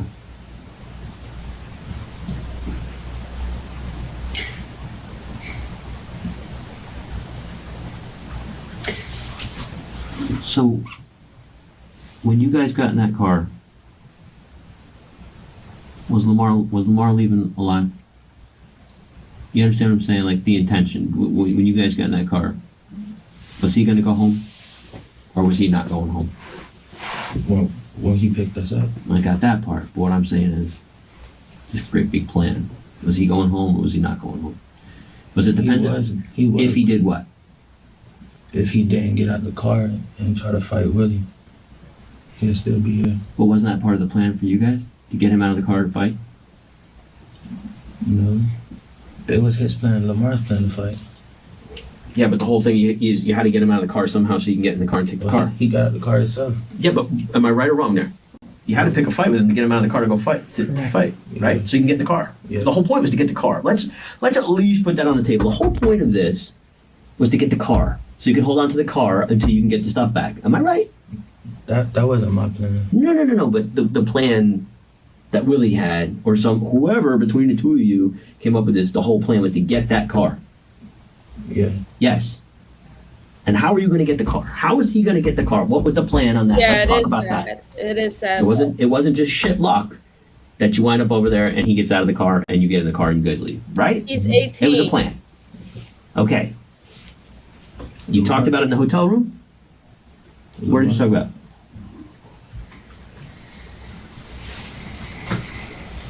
When we got out the car, Lamar was saying, put the gun down and I'll give you the keys. It's really sad because, he's really done for him and his friends.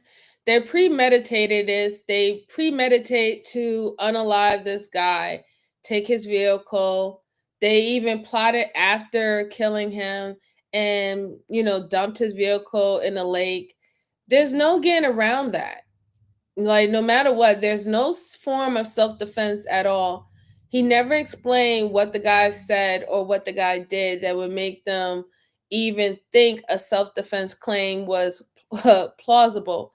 When you had all intentions on unaliving this guy, and at first I thought maybe it was a robbery that went wrong, but it wasn't. You admitted that you planned on unaliving this guy after you got this guy to take you to whatever location that you wanted to be taken. You was going to drive off with his car, joyride, and then you was going to dump it in the lake afterwards. You planned it all, and at this point, I don't know what else is going to help him or his group. Nothing is going to help him get out of this. He explained to the detective very well, even though the detective is asking more in detail. What was the conversation like when y'all talked about dumping the vehicle? What was the conversation like before you even got in the vehicle with the gentleman to even pull out the gun?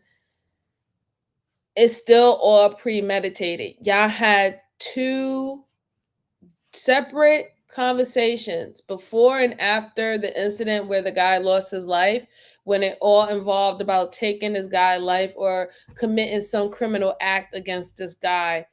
It's not going to help him whatsoever. It's really sad. It's really, really sad. Let's see. Candy said, I believe, and it is weird and sad. It is sad. All ages know murder is wrong instinctively. Yeah. Where can I see the video whole clip tomorrow because it's late now? Oh, okay. Hi. Shout out to South Africa. This will be Red Tree Stories. I'll put the name down here in the chat for you, Ski. Red Tree Stories. You can look it up and you'll be able to find it there, okay? I hope you have a good evening. I know it is late over there. All right, let's go on. So as soon as you got out of the car? Yeah. Okay, tell me about it. When he pulled over like that, what happened? He pulled over, came around, and they started. So inside the car, Willie has the firearm. Willie has the gun. Because Lamar gets out saying, "I'll just put the gun down. I'll give you the keys." That's inside the car. Oh, that's out. Out. Yeah. So what makes Lamar get out of the car? Him wanting to fight Willie. And at some point in time, Willie points the gun at him. And he says what? He ain't say anything. Sometimes, come on. You're doing good. Remember, we talked to a bunch of people. What does he say? Willie didn't say nothing. Okay, where did the keys come up? Because you said Lamar said, "Don't put the gun down, I'll give you the keys." Yeah. So how did Lamar know he wanted the keys? Did you say it? Yeah, I was saying throw him the keys. So you said it first? You're not in your head, yes? Yes. Why? Because I wanted to go, man. Well, couldn't you just walk down the street and get in another car or call a cab or Uber or whatever? I don't have no money. So you wanted that car? I wanted to leave. I didn't want his car. I really don't want none of this to happen. But it did. Yeah. Did you do anything to try and stop it? No, it's a break up. Try to break up. Well, I ain't trying He to didn't try to break it up, no. Yeah, I tried to help Willie. Mm-hmm. So the whole point was to get that car so you can get your stuff back. The whole purpose of him coming back was so we could at least try. To get your stuff back. Yeah, try to like ask for it back or something. So the ride home was bullshit. That was just to get him to come back so you can try and get stuff back. Yeah. Yeah. Jaquan admits that there was in fact a plan to hold Lamar and his vehicle hostage until he confessed to stealing the items from the hotel room. This confession allowed police to charge both men with first-degree murder. At the time this video was made, both men are currently sitting in jail awaiting trial. Okay. And again, just before we leave, I want to make sure if there's anything that you made up, if there's anything that you added to, if there's anything that isn't the truth, and we need to know now before we walk out the door. If this was the truth, that's fine, but if it wasn't, and there was something that you added to, didn't tell us, let's get it out now. Can you? Hey, Black Beauty, how are you? Hope you're having a good Sunday, sis. Tell me what I said. No, I'm telling you, if you lied about anything, if you made something up, you know what it was. Yeah. Is there anything that you made up?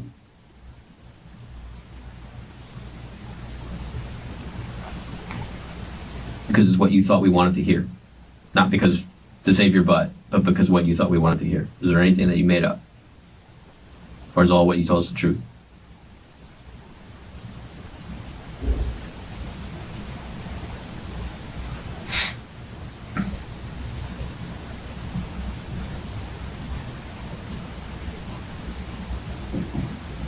It's the truth.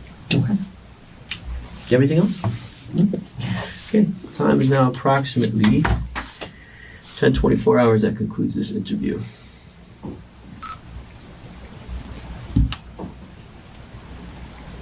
Mommy, you can't save him now. Yeah, but Tight.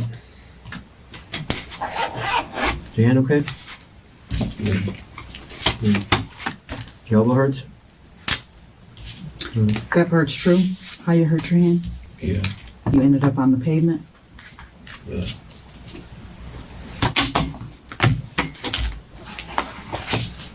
Is your elbow just sore? I didn't look at it.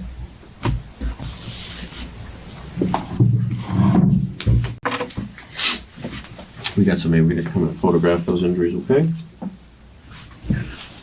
It looks to be in one piece. Yep. Very much today.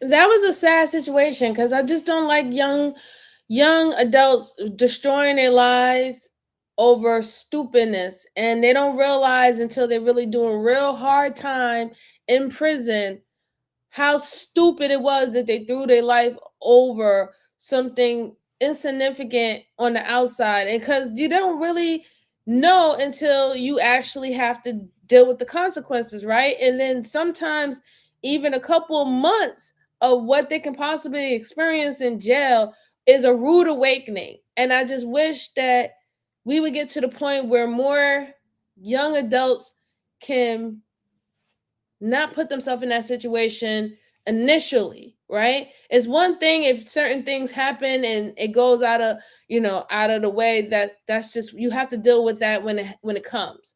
But when it comes down to doing these petty crimes that turn into homicides or double homicides and all this extra stuff, like, it's not worth it. It's really not worth it. And I wish that they would stop doing it. I really hate seeing our youth literally destroy their lives over pure BS. It's disgusting, it's annoying, and it's frustrating. It really is. It really is frustrating to me. But you know what? Like I said, you're an adult, you do the crime, you do the time. It is what it is. Hey, Mary. Shout out to Texas. Good to see you. Good to see you. Flower says the whole family gets punished. Yeah, exactly. You affect everyone. You affect all your family members, your mother, your father, right? If you have children yourself, your siblings, everybody gets affected. Your community, right? Like, everybody gets affected. And I just wish that people would understand that you don't live by yourself, right? Unfortunately, unless you are living off the grid, you are living a part of a society and you're not here by yourself. You're not walking this earth by yourself. So you have to be mindful of other people, right? And the things that you do. And try not to do stupid shit like this and criminal shit like this. It's just weird to me. I don't know. It's just weird to me. I would do anything else than to do stupid shit like this. Like, seriously. First degree murder, robbery as an aggravating factor, LWOP or the death. Yeah. As of right now, they're currently waiting trial. I mean, it's 2025. That interrogation was 2018. So I might have to do an update on that to see if they were already convicted. I could probably just look into the courts to see if there was a trial and was they convicted of first degree murder. I'm most likely thinking that they are, and I'm most likely thinking that they probably was given 25 years or so. But yeah. Don't like seeing young people behind bars. I don't either. Yeah, it's material crap. Exactly, Sean. It's ridiculous. It got real when the DT told there was a video. It did. He could tell his mannerism changed a little bit when he told him that there was video. But if this is a Uber driver, most Uber drivers, they have videos in their car, Most people have cameras in their car recording now. So I feel you. They called him a man, but he was just a baby. No excuses, but still. Yeah, I mean, at the end of the day, he's an adult. I mean, you just have to, you're going to have to do the crime. You're going to have to do the consequences. You're an adult. I have to wonder what, if anything, parents are teaching them. It's funny, Flower. Most of the time, it's not even the parents. It's either that the parents are not teaching them nothing, or they're being taught from outside bad influence, right? And it's bad that even today, most parents can't even really be parents, right? We spend most of our time at work, depending on what type of job that we do. So we're entrusting school, we're entrusting activities, we're entrusting so many other people to help guide our children, and it doesn't work. So, like, even when we have the minimal of free time, we have to use that to keep on guiding our children away from what is out there or what is possibly out there. to think about. We have to continuously do it. And it's not just a one-time thing. And I think that's what people tend to forget. It's not a one-time thing. For it to become a habit, you have to continuously do it, right? It takes 21 days to create a habit. It took your kids a certain amount of times before they learn how to tie their shoes, before they learn how to bathe themselves, before they learn how to brush their teeth. And you had to do it as a ritual and as a routine for them to understand that this is something that needs to be done. And that is going to apply with everything else that you want to instill in your children. It's not a one-time thing. It has to keep on going. It has to keep on going. Mary said, I wish these kiddos would stop the cycle. I do. I really do. I really wish so. Yeah, at least 25 years. I'm hoping it's 21, but yeah, 25 years seems reasonable. No one cares as much as parents. Yeah, parents do care. Parents do care, but we gotta, we gotta do more. And then on top of that, like I said, parents can do all they want to do. It also, some of that is going to go with the child. The child is going to have to want to do what they learned and what it was instilled into their life, or do they want to accept what is outside and they want to move accordingly of what they see outside or what they see on social media influencing them, right? We have to find a balance. I really just feel like we just have to find a balance. All right, so I have another case for you guys. Just make sure you're hitting the like button for me. I truly appreciate you as always. Or hit the down button. It still helps the channel nonetheless. And if you could, please share this out to anyone who likes these type of immersive reviewing of cases. And I say shout out and thanks to my chat for always with the commentary. Y'all what makes the channel worthwhile, and I truly appreciate you as always. So the next case that I have for you guys is a very interesting one. Apparently, there was this killer, a psycho killer, many years ago, who unalives his girlfriend. So apparently, he won about $200,000, and then from there, he decides to unalive his girlfriend. And the gentleman's name is Tyreek Neal. I don't know if you have heard it, but shout out to Red Tree Stories for this particular case. And we're going to review it right now because it seems interesting. So let me go ahead and pull this up. And here we go. Neal. Tyreek was a fast food worker in Kemp County, Texas. He was known in the area for winning $200,000 on a $5 scratch ticket. Tyreek was the quiet type who spent a lot of time by himself. In November of 2021, he was arrested for the murder of Michaela Goodson. I got some bottled water here. You need bottled water? Oh, I'm okay. Thank you. Well, we just want to visit with you a little bit, and you may have some questions for us, and we'd like to talk to you a little bit about your case. So, Investigator Huggins, you met last night. He come over and gave you a ride back in that fancy taxi. Was it fancy enough for you? It was a Charger, wasn't it? Yeah. Was it an SRT or RT? I think it's just an RT. Yeah, I have one also. Yeah. Well, he's gonna go over the things that we're required to do before we talk to you, just procedural things that we have to go through. Okay. Now what this right here is a waiver of rights. What that's saying is, right now you want to waive your rights and talk to us about your case. Just remember, if you do waive your rights and we start talking about it, you decide at any point you don't want to talk no more, all you gotta do is say so and we're done. So do you want, with your rights in mind, do you want to talk to us? Yeah. Okay. Just need you to sign right there saying you understand. Let me ask you a question. Say your middle name again. Cavassier? Cavassier. I don't That's sure. actually a drink. It's what? A drink. Well, I was wondering where you got that. So who gave you that name? You all? I guess. I think it was my aunt that gave me the middle name. Cavassier. Well, I was wondering how you pronounce that. I wasn't saying it like that. So, it's unusual. You ever heard anybody else that had that name? Thank you, Candy, darling. So I you're a really unique- appreciate you. Pretty nice. Well, it's Oh Lord, Black it's interesting people. how people come up with some of these names and everything. Did she ever tell you how she come up with it? I never heard like the background story of it, you know. But I just know I'm the only boy though. Yeah, I have 5 sisters total, 3 on my mom's side and 2 on my dad's. But, yeah. It sounds a lot different than how I was pronounced. I was trying to Caucasier. Southern. Did we get some Southern. No, not yet. It'd be nice if we did, but no, so far we hadn't.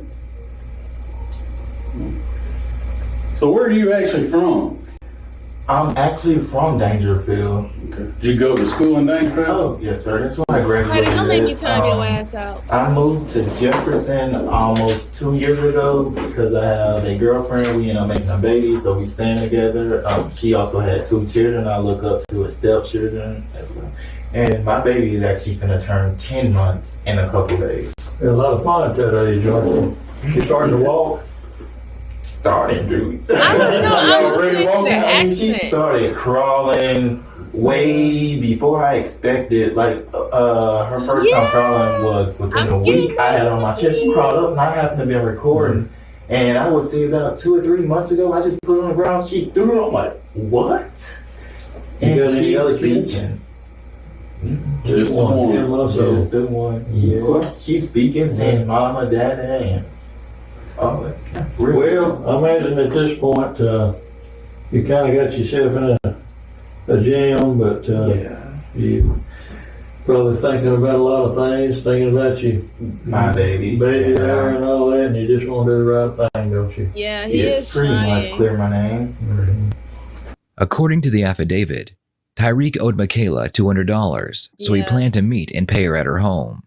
When he arrived, he emptied 2 full magazines into her body. Her body was discovered the following day, but the police had no idea who took her life. While they were examining the crime scene, the police received a call from one of Tyreek's relatives. The caller claimed that Tyreek had shown him the gun and the ammunition after the murder took place, and he told him what he had done. So, what can you tell me? I mean, how do you know Michaela? I can't personally say I know her, but like as I said, I was in high school and and stuff. Like I used to be around Hugh Springs and stuff like that, just chilling. Yeah, we'll see each other and speak, but we never personally knew each other. Now, I would say about 3 weeks ago, I came across her on Snapchat because we had each other on there. Yeah. And it was like, this girl looks familiar. And she posted on her private story, and you know what females post on their private story? Like sexual content. And in my mind was, oh, I want some of that. At the same time, even though I had a girlfriend, which I told her the truth. Yes, I ended up cheating. I hit her up for that, but I also said, I don't want it to be just for that. I actually want to chill and stuff with you. And she sent her location to me. I went over there. And I'm not gonna lie, I don't smoke or nothing, but I only smoked half a little blunt with her, and she just kept smoking back after back after back after back. And I'm looking like something's not right. And I just started talking to her about my personal life, something I've never told anyone. Like how I'm the only boy. I never spoke that to anyone, not even my own girlfriend that I've been with almost 2 years.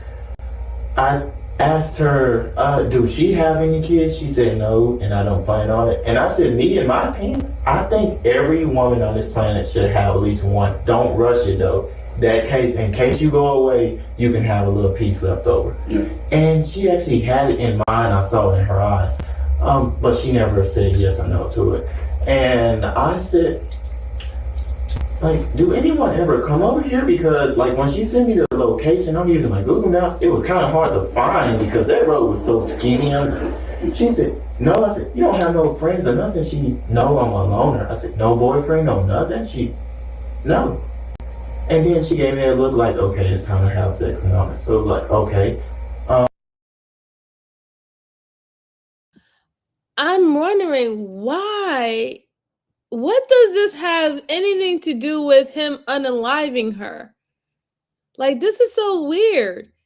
He's talking about her not having kids and they're supposed to be having sex, and I just don't understand what that has to do with to the point where you decided to take her life.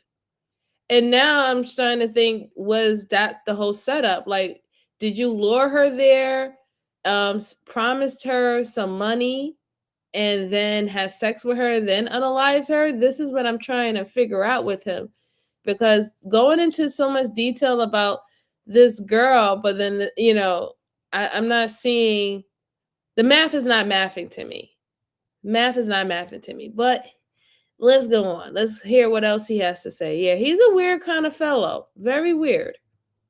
I wore a condom and we did for like 10 minutes because I really didn't feel right. I never cheated on my girlfriend a day in my life and all that. And I ended up leaving, and I would say about 3 or 4 days later, she spams my phone with messages and phone calls. And I had my phone on Do Not Disturb at the time, which means if you call me, it's going to go straight to voicemail. You call again, hey, Lord, how are you? Hope you're having a the good messages Sunday. part, my phone won't light up unless I look. I just have to look, and since I'm trying to catch up with the messages with all the spamming, I seen you owe me $200. A deal is a deal, and I'm like, what are you talking about? So I was like, okay, yeah, I just give her 200 or whatever, and I just leave it as that.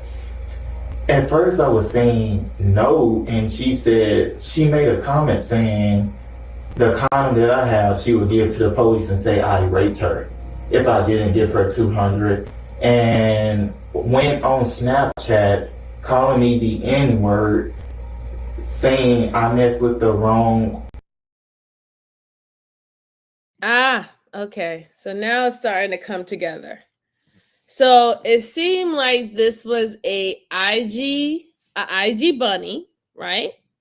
And he lured her in, saying, I got money for you, we have a date night, blah, blah, blah.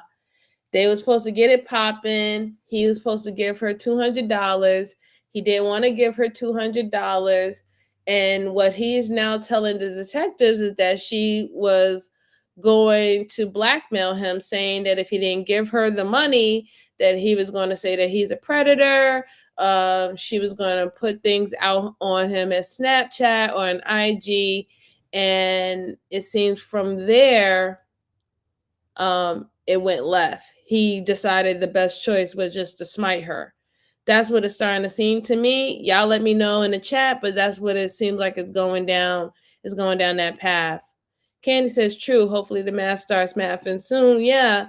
Because, I'm just wondering, like, he knew all that information about her, so they did have somewhat of a conversation.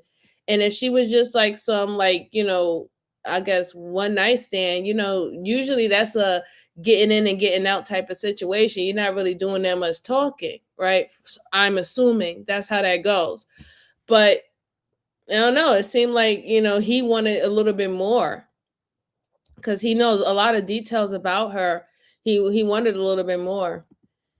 Friday says she was racist. He's innocent. Well, we don't necessarily know, right? Because he could be saying that she called him the N-word and all the stuff like that. But we doesn't, she's not here to tell her side of the story. She might not even did no kind of thing like that. She probably did ask for her money and he didn't want to give it to her. We don't know. But we all know that there's a possibility. Hope he has a photographic memory of all his lies, right? Elizabeth said, when you let them go on and they always hem themselves up. Yeah, they do. They do. They tend to tell on themselves. How you doing, Elizabeth? Hope you're having a great Sunday. He was warned. She was tricking without a doubt. All right, guys. I'm hearing y'all in the chat. I'm hearing y'all. Let's go on. White girl, she's gonna come to my job, key my car, get 2 black dudes to shoot at me in my job, and that was a threat. And I told her, literally, I texted, I said, I could report this to the police because that's a threat, but I'm not gonna do that because my mom said, I'm just gonna give you 200 over whatever, and I'm just gonna block you and leave it as that. And I also said, I just had to stop. Shout out to Miss Candy. Shout out to her for her Cash App of $10. Thank you so much, Candy.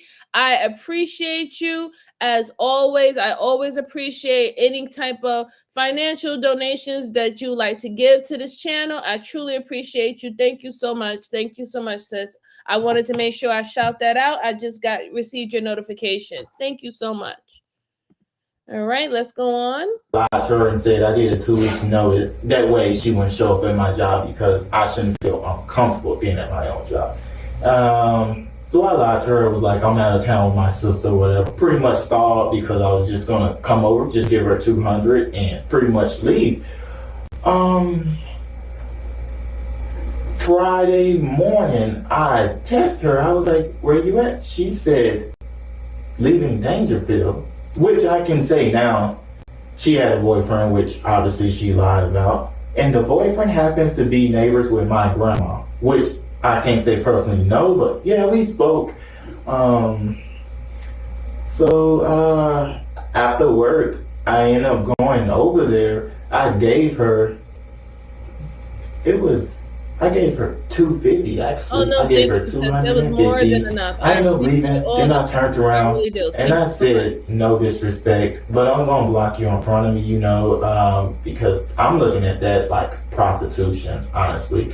I said, that doesn't mean I have a grudge against you. Block is block, like if I see you around, it's a hey, but I'm gonna still go on about my life. And I believe she understood that. Then I left, and Sunday, I just happened to go on Snap, and before I look at someone's story, it's like I've seen her. So I click, and my mind is like, I just seen her the other day. This can't be true. I'm like, okay. Then I seen another one, I'm like, So I go on Facebook and I try to do a little research, like, is this true?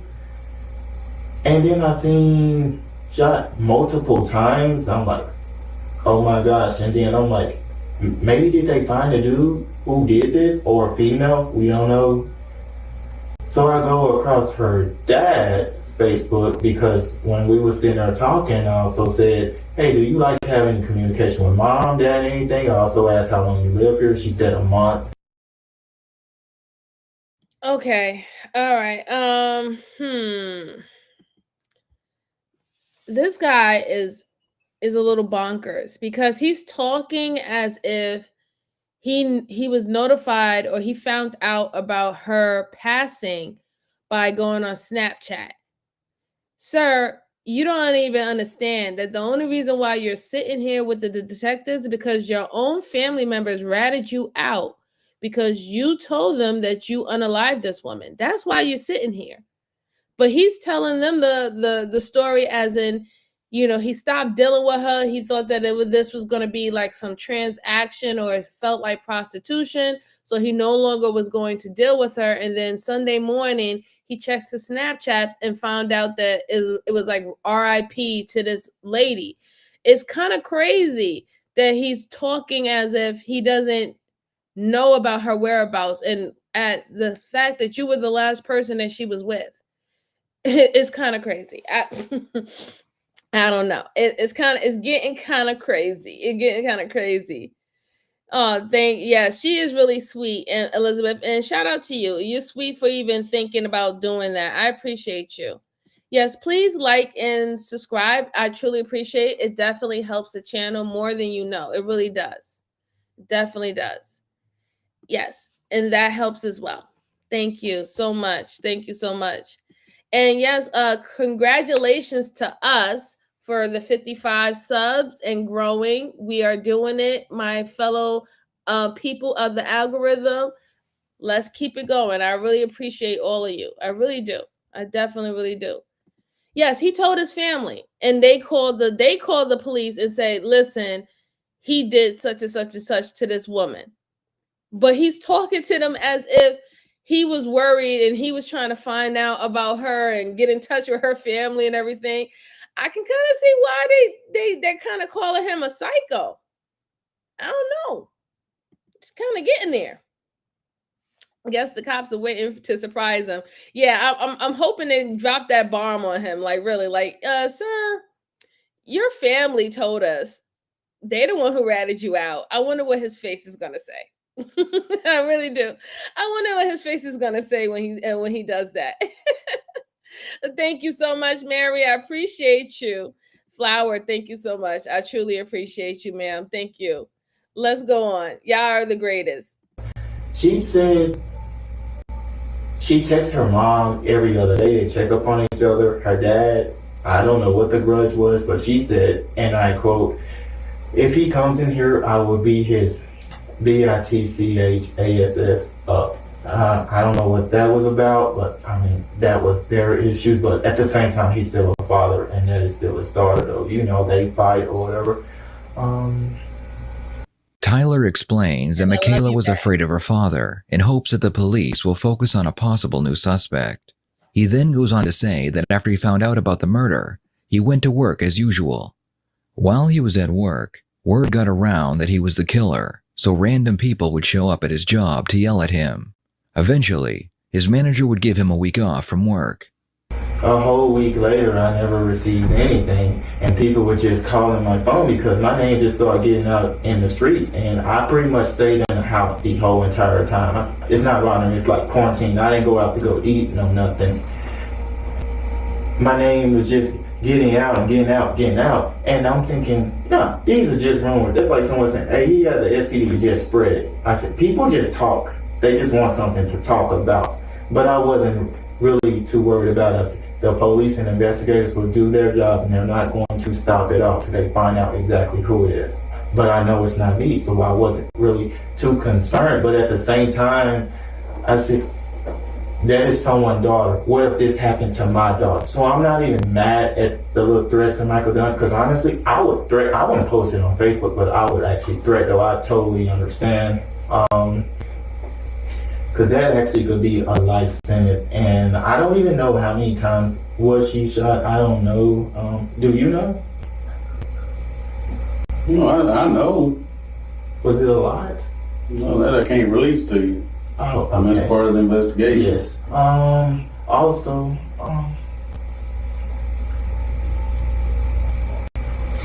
the investigator also ended up getting my girlfriend's number. Even though I changed she didn't change her. That was in case they wanted to contact me. So it was like, there was really no questions or anything for me. So I pretty. Whoa, whoa, whoa, whoa, whoa, whoa, whoa, whoa.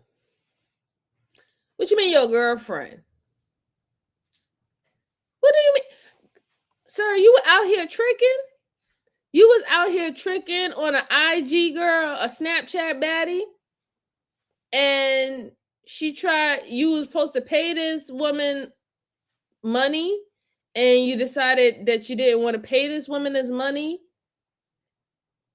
and you unalived her. And then now you're sitting up here acting like you was concerned about her, and then you had all this moral fiber about you and integrity about you, and oh, what if that's somebody's daughter? What if that was your daughter? What, like, sir, like, seriously, you really gonna play this route?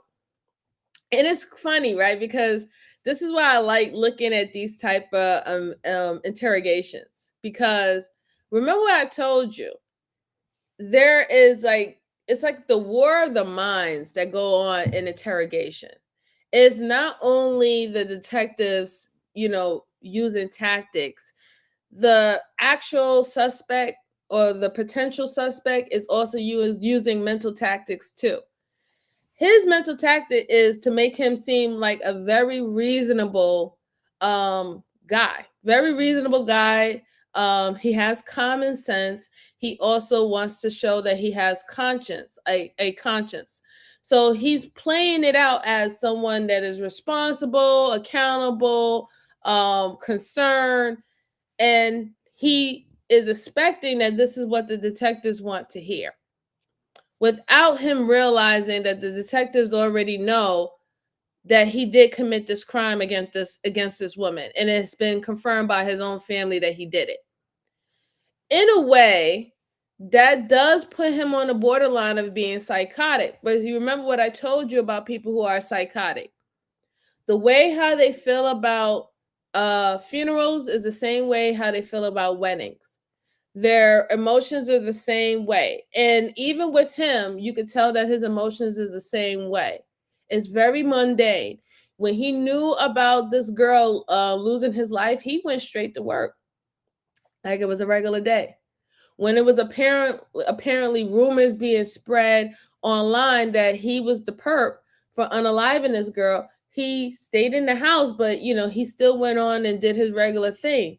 Like it was nothing to him. It was like another day for him. It's really interesting to see him, really put on this show about him being like, hey, I'm just as concerned as you about this girl, knowing that you unalived this girl and knowing that you admitted it. You admitted it beforehand. You admitted it to your family members. It's weird. It's very weird. Let's see. So let's see. So did he just oopsie? Yes. He has a girlfriend. Right, exactly. My name hasn't been talked about in the street. Right. Exactly. He dirty adulterer. OnlyFans, these youngins these days, these men will never learn. I don't know. And I don't know. He said he told her that he didn't cheat. He also told the cops that. Right. Wait a minute. Like, what? Why did he unalive her? I guess I'm so Elizabeth, he unalived her because he owed her money. That was the whole meetup. He lured her out there, let her know that I was going to wine and dine you. You was going to get some money for some play. And she agreed to it. Then he kind of tried to hit her with the, I ain't trying to, give out no money. I'm just trying to see if we can move forward. And it wasn't that type of show with her. Like, she wasn't looking for no boyfriend. And she definitely wasn't looking for you to be her boyfriend. She was just looking to get her money. And he didn't want to give it to her. And then I guess he said that she threatened to say that he tried to sexually assault her, or consider him a rapist online and stuff like that. Bad, ruin his reputation. And I think that set him off, where he thought that he needed to do that to her. Looked like he didn't want to pay her the $200 he owed her. Yeah. And we're still getting into the details. Yes, exactly. Hope she didn't tell her she was preggers. Yeah. Yes, usually a person would have some emotion in his tone. He has none. Right, he doesn't. If that's his girlfriend, then why isn't he distraught? That's the thing, Mary. That's not his girlfriend. The woman that he unalived wasn't his girlfriend. He's now telling the cops that his girlfriend's cell phone was available for like detectives or anybody to get in touch with him and so. So pretty much he was cheating on his girlfriend with this girl. Oh my goodness. Oh, people, just stay with a yeah, I don't know. No. Ladies, no cash in the fist. You getting under you know what? Bruce going to go in the corner, Bruce. Go in the corner, Bruce. You in time about going in the corner. Let's go on. Pretty much was just laid back or whatever till we get to the bottom of this. And for a second in my mind, I'm saying, maybe I should just go up here. They'll just hold me in custody and maybe have any questions for me. I'm down to answer. So I ended up finding me a lawyer just in case, if you have to. Which I ended up getting about midnight anyway. I am still in shock that she's gone. And then I saw the other day they had the funeral. I also seen pretty much Michael tried to be calm about it when he made a post saying something like, whoever did this, can you please confess up? I saw that and said, he also said, I know you're watching these posts and all that. And at the same time, out of everyone that works at Golden Chick, Christy approaches me out of everyone. And I also said this to my boss. Not only did I feel uncomfortable, as far as we know, How do we know that she didn't have a gun on her? She could have blasted off just because.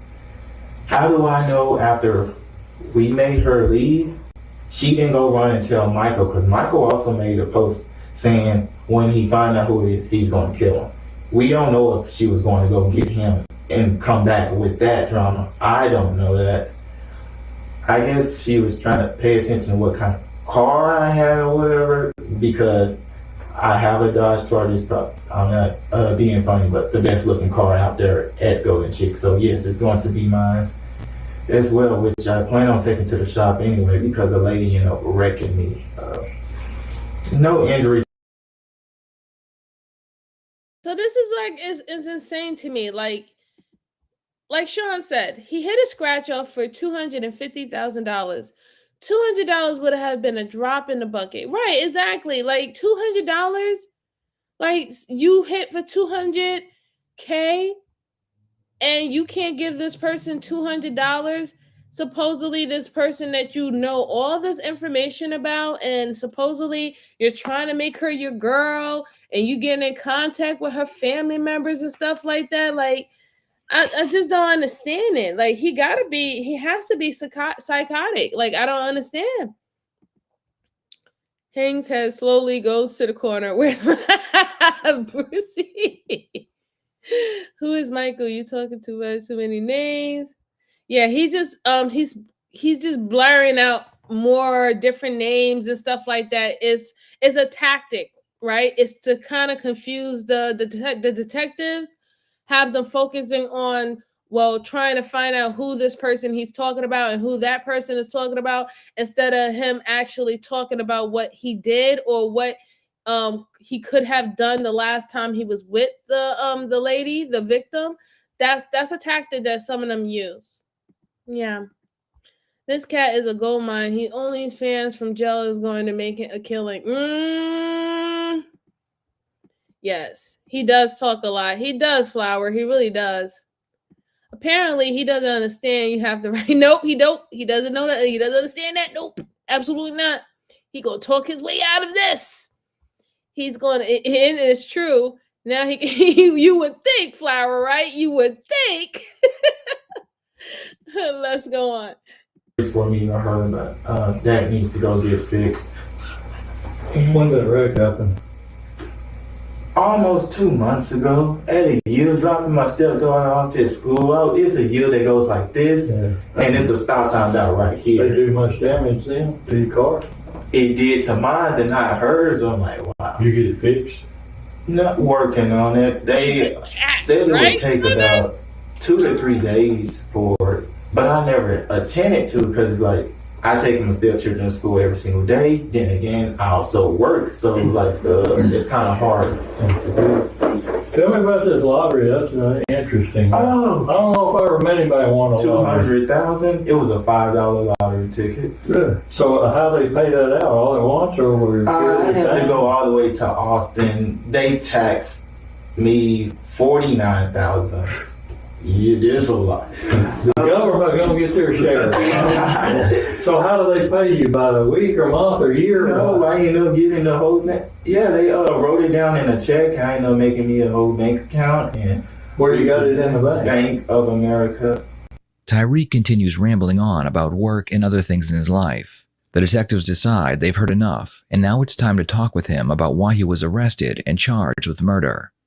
Do you think that we would have arrested you? You know, we had a warrant to arrest you on. You think we could get a warrant if we didn't know what we're doing and have some facts? Right. You believe that we had some facts to get the warrant? You believe that we know that there's lots of surveillance methods today? You know, there's lots of technology available. Of course, you got all the lab stuff, the DNA stuff, and all that stuff. Some of that takes a little time. We don't have everything all finished immediately. Some of it we got, some of it's pending, but we know a lot about you. We know a lot about the case, and we didn't just run out there and say, "Hey, let's grab up Tyrek and see what he'll tell us." We've got enough to make the case on you, or we wouldn't get the warrant.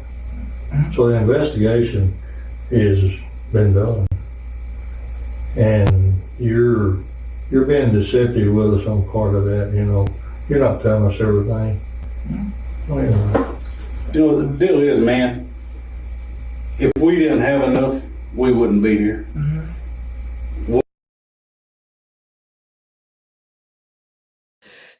Y'all seen how his demeanor changed? All of that, all before he was so talkative and telling them all this whole stuff, his whole life story and everything under that. And now when they hit him like, listen, this is the reason why you're here. This is the reason why we arrested you. And he's looking all dumbfounded. Like, mm-hmm. Yes, I'm acting very attentive to what you're saying. Yes. Mm-hmm. Boy, give me a break. Let's go on. What I'm trying to figure out, do I think you're a horrible person? No.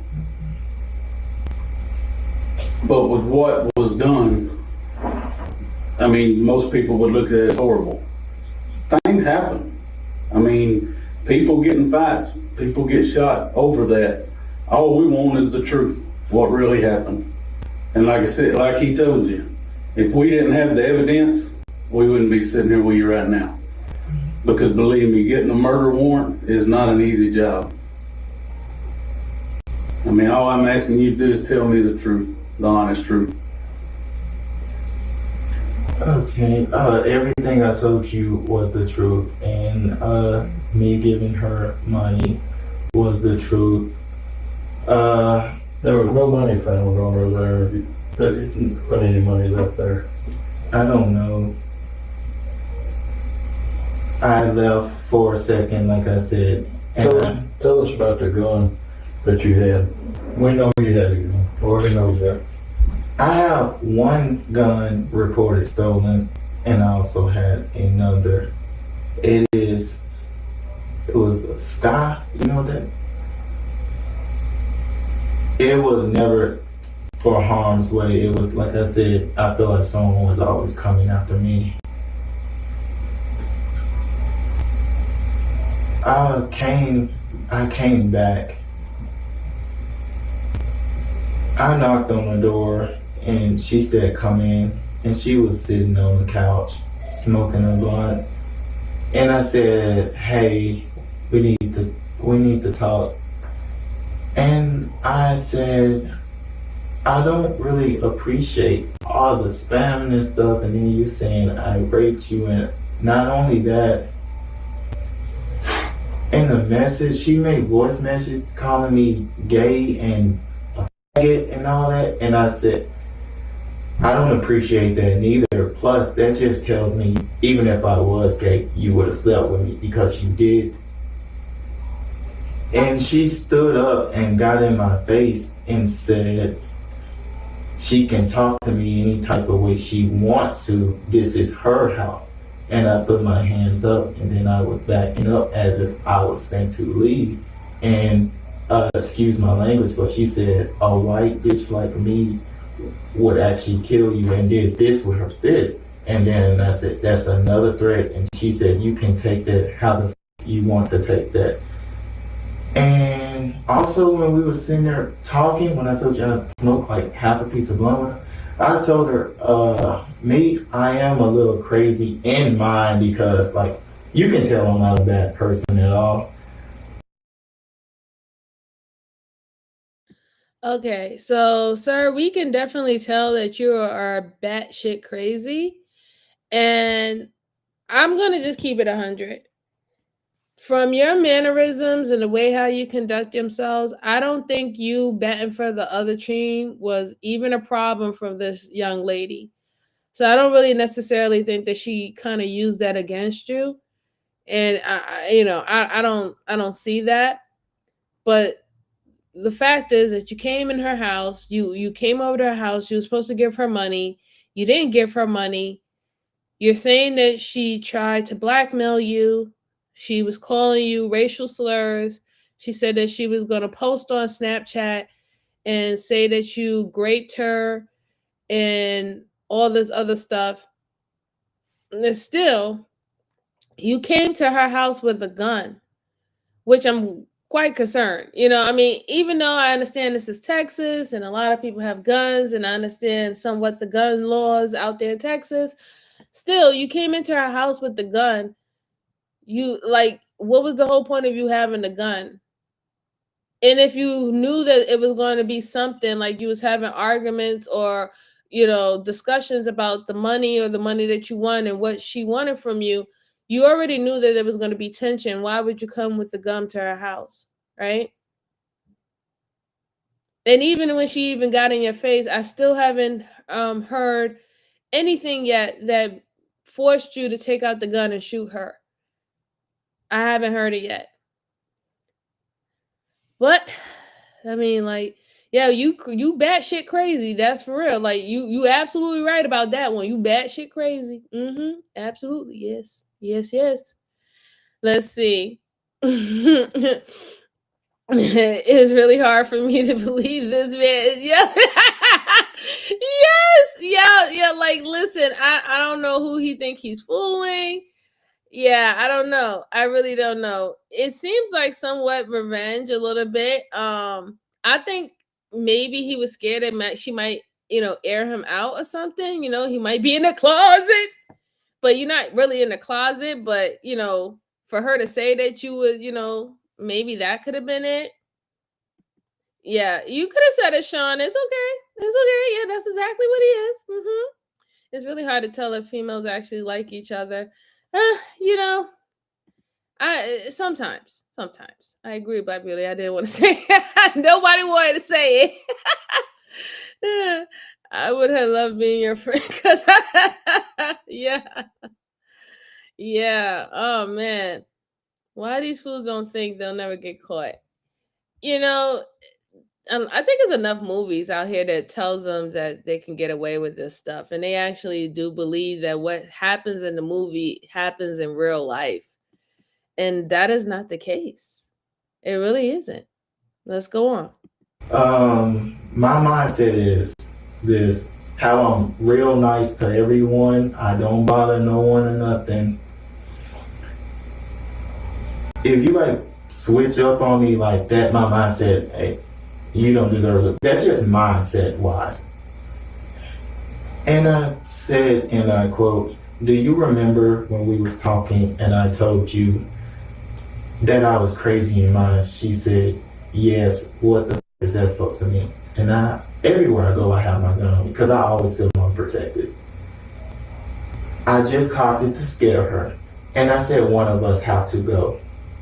When I said that, I guess she thought I was playing, and the meaning of that means I was going to either let her kill me or that was going to happen because I also saw her last post, which was on a Wednesday, that said, "Lord, watch over me and my envy," which is enemies, and put praying hand emojis and 100 emoji, which means to me that she felt like life was over for her anyway, but it shouldn't have been done. She ended up saying stop playing, and then I gave a sad look, like the look you're giving right now. I didn't respond or nothing. She said, "I'm going to call the police." I said, "No, wait." She pushed 9, and from that, it's like you was going to snitch, and I really was not trying to do that at all.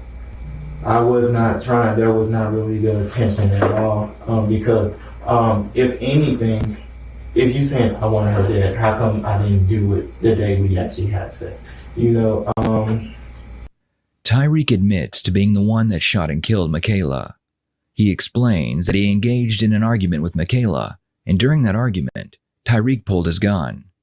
Michaela told him she was going to call the police, and as she was dialing 911, he shot and killed her. Tyreek claims that it wasn't his intention to kill Michaela, but remember, he emptied 2 magazines. This is actually a serious case, and what's gonna hurt the most, me not seeing my baby every single day. Like, it was kind of hard for me to go to sleep. I haven't cried in a long time. As a matter of fact, after it got done, I did cry, and I've been praying every single day for forgiveness and all that. And it is haunting as well. I can tell that she was a good person, because also when I told you my car's at my dad's house, she was in my back seat the whole time. And the other day, In the back seat of my car, like her spirit was with me. You were in your mind, you could Yes, and visualize her in the back seat. my girlfriend would tell you this. It just happens every time that night. Like the No, you meant to kill her. You meant to kill her. How you empty out 2 magazines on her? 2 magazines? That was like again, you can't say that it was self-defense. You never said that she did anything in a physical threatening manner that would have made you pull out the gun for self-defense. So that self-defense claim, you could just throw that in the trash, right? We all know it wasn't self-defense. You just admitted that she was calling 911 because you admitted that you took out the gun and you clocked it, meaning you put a round in the chamber to quote unquote scare her. That's what you said, your words. You did it to scare her. She went and got to the phone, and while she's calling 911, you unload 2 do you understand? Like, if you 2 magazines, that means you aired out 1 magazine. Let's say if he had a Sigma, right? Let's just say he had a Sigma, that type of weapon, right? A 1 mag holds about 17 rounds, right? 17 rounds. You unloaded 1 whole round, and then you put another one in, and you unloaded on her again. 17 plus 17. You do the math. 34, right? 34 rounds. My gosh. That's not no, oops, I didn't mean to do that. No, you wanted to make Swiss cheese out of that poor girl. You didn't want her to have an open casket for her family members. That's what that shows. Like, this is ridiculous. Like, and I'm just hearing him and I don't even know, like, I can't even say it's a crime of passion, because that just seemed like hate right there. It seems like hate to me. Bo said he blacked out. Like, nah, I don't think so, Bo. He batshit crazy. Flower said he thought she was a bear. Like, yo, like, this is ridiculous. Like, you literally empty a magazine and thought about, you know what? Let me put another magazine in and let me go run through that again. Like, oh my God. That's wicked. That's beyond wicked. And to this point, after hearing that, I cannot say that, to me personally, I can't say that he didn't have every intentions of going over there to unalive her. Now it kind of makes sense. Why did you even come to her house with a weapon? You came to her house. She didn't come to your house, right? You said that she was trying to extort you for $200, but you admitted that you owed her that $200. You came to her house. You started fussing with her.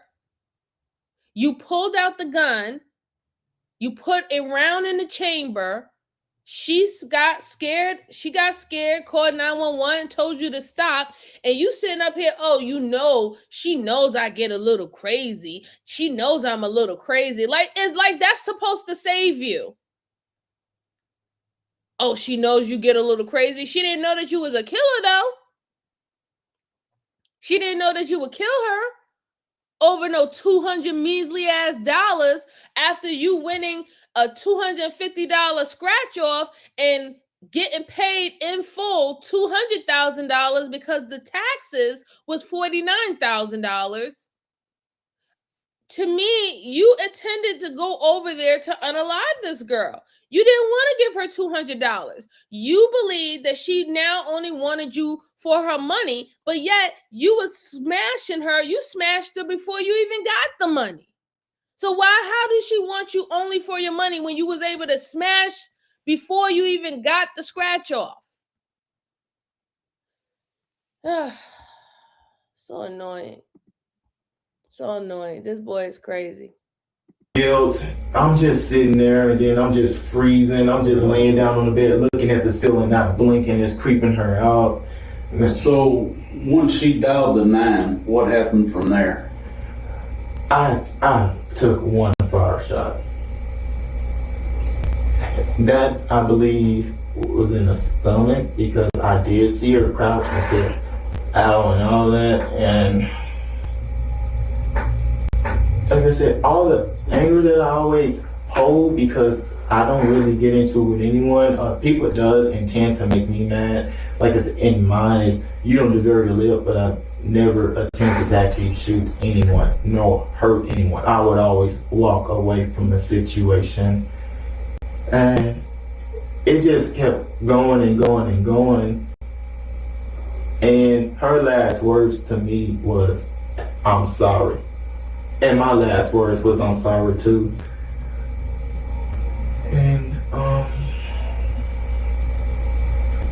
And I remember her saying, please stop. And I put this on my daughter, like, for a second, I actually did. Because she was on the ground and she was alive, breathing. I crouched down as if I'm gonna get her and take her to the hospital because she was still alive. And in mine, it was, that's really not how it goes. Once you start, you know, you have to finish. So it hurts me to say it, but I ended up finishing it. And it really hurts because I'm young and all that, and the last person that should have did it, even though I feel like someone was going to do it anyway, it shouldn't have been me. How many times do you think you actually shot her? Did he just say what I thought he said? Did he just say that somebody else was going to do it and it just so happened shouldn't have been him? See, that's what gives the level of psycho, because he doesn't even have any remorse, even though he's saying the words, I said that I was sorry, she said that she was sorry, and she was like, please stop, and I did stop, and I just finished it. But you, in the back of your mind, you said if it wasn't you, it was going to be somebody else. So that clearly shows that you had the mindset that she deserved exactly what she was getting. And you're actually happy that it was you who did it. And that's what gives you the psychoanalysis with him. Because he full on intentionally meant to do that to that woman, and he felt that she deserved it. In that statement right there, it shows that he felt that she deserved it. I don't know about any like other past transgressions she did with other people and stuff, but he's already making the case that she has a habit of doing things like this to people, and that eventually her time was going to come, and that he was acting as in the hand of God, pretty much like karma. That's the psycho trait. That's the psycho stem that is popping through now. I can see it now. I could definitely see it now. It's ridiculous. This guy is crazy. Oh no, who's on timeout again? Who's on timeout? Yeah, he's crazy as hell. He's really crazy. We can see the hurt oozing from your... Oh my goodness. But he's saying she was his girlfriend. She wasn't even his girlfriend. She was going to die anyway. That's what I'm saying. That he said that somebody was going to do it anyway. It just shouldn't have been him. That's all premeditated. All premeditated. I think he probably thought that she was supposed to this was going to happen to her because she was requesting $200 for a fucking lick who contacted her on Snapchat, and he knew what it was. He just didn't want to pay that money. He wanted her to like him for who he is. Boy, you a damn weirdo. It sounded like that to me. He got rejected and couldn't handle it and freaked out. Yeah. You knew straight away, and I could never figure out. You knew. Yeah, he messed up right then and there. I would have hate to be a woman. And Lord, you don't understand. That's an understatement. Let's go on.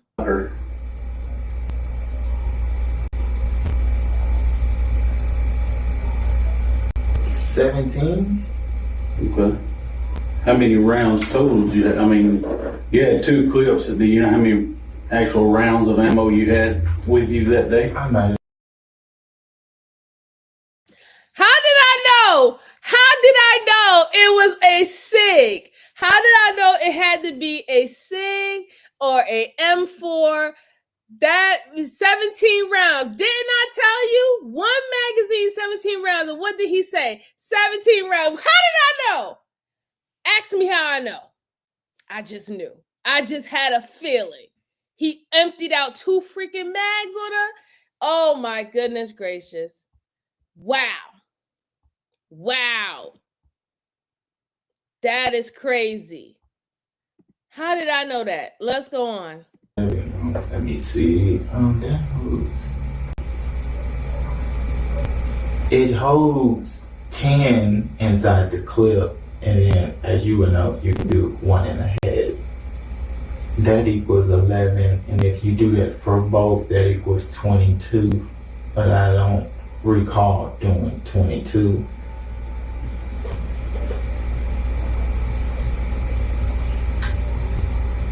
Yeah, I would say about like 17. So you think you shot her 17 times? Was it more? Well, I mean, I'm asking you. I mean, do I think? Okay. If not 17, then 19 at the most. Okay. Where's the gun at now? I gave it to my girlfriend's brother, and he knows someone, and they destroyed it. So what happened to Michaela's phone? That I ended up breaking it, and then I threw it away. Where'd you throw it away at? That was I was a tomboy too. back Elizabeth. road, and it's not Lone Star, but I would say maybe 8 to 14 miles down. There's a corner store on the right. Tyree claims that he gave the gun to his girlfriend's brother and he had it destroyed. When the detective asked questions about the disposal of the gun, they realize that the man who destroyed it also helped him hide other evidence. This means he could be charged with accessory after the fact. You think you really got rid of it, or do you think you still got it? I believe he actually got rid of it. He'd say how, or how he was going to get rid of it? He was talking to me on some personal stuff and told me something that I pretty much told you. A murder, he said he actually ended up getting away with 1 case of murder, and mentions he knows a guy who does like mechanics and stuff like that to break it down, and he said they did that, and actually I said he burned it, and I'm thinking, how can you burn a gun? But he said, yes, it's all taken care of. Told me too. The clothes I had on that day, it don't matter if it's just regular shorts, slides, just give it to him and he's gonna burn it. And he did. How many times do you think you shot her before she died? She keeps struggling for a while and asking you to quit. You said she was asking you to stop or something there. In all honesty, you said before she did, I will say this: she was a strong girl. There is no way I could have took that, but at least 11 and was still alive. I was like, Still moving? yeah. Was she talking? Like she was trying to say something, and then I had a flashback the other day because I kept questioning myself, was she really going to call the police? Then it hit me. As she was on the ground, she said, "Mama." So that hit my mind. She was probably trying to scare me, trying to say, "Hey, I'm going to call the police," but the intentions was to call Mama. What do you think,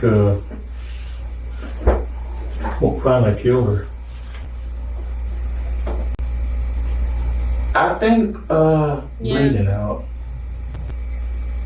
The last bullet, I have to say it was somewhere between here and here. I agree with I can't remember exactly how, but the traumatizing part was just watching it go away slowly, and then her eyes was wide open. And that happened after the last shot? And you just still heard like I knew it was over. What'd you do then? How long did you stay? I end up leaving, and then my adrenaline just started rushing, and in my mind I was gonna just go ahead and just come to the police station, and I didn't. I stopped. I pulled over not that long ago. Okay, so we understand that this guy is completely batshit crazy, but the simple fact what he just said a few minutes ago is that he had gotten a kink. He got a kink out of watching her die. He just said an example of her death rattle. That's what he was just explaining. She did a death rattle after he shot her the last time, and then her eyes went in the back of her head. So he was amazed about the whole process of her being in so much pain, telling him to stop, and gurgling. And this is a very disgusting human being. Like, that bothers me. Because you was sitting there, you see her, you didn't try to help her, you didn't try to render aid or anything. And you're having fun listening to this woman going through her death rattle. And then once she's completely gone, then you all of a sudden want to just jump up and leave. Then you want to now play it off that you was like thinking, you know what, I need to just go down to the police station. No, the hell you wasn't. You wasn't thinking about going to no damn police station.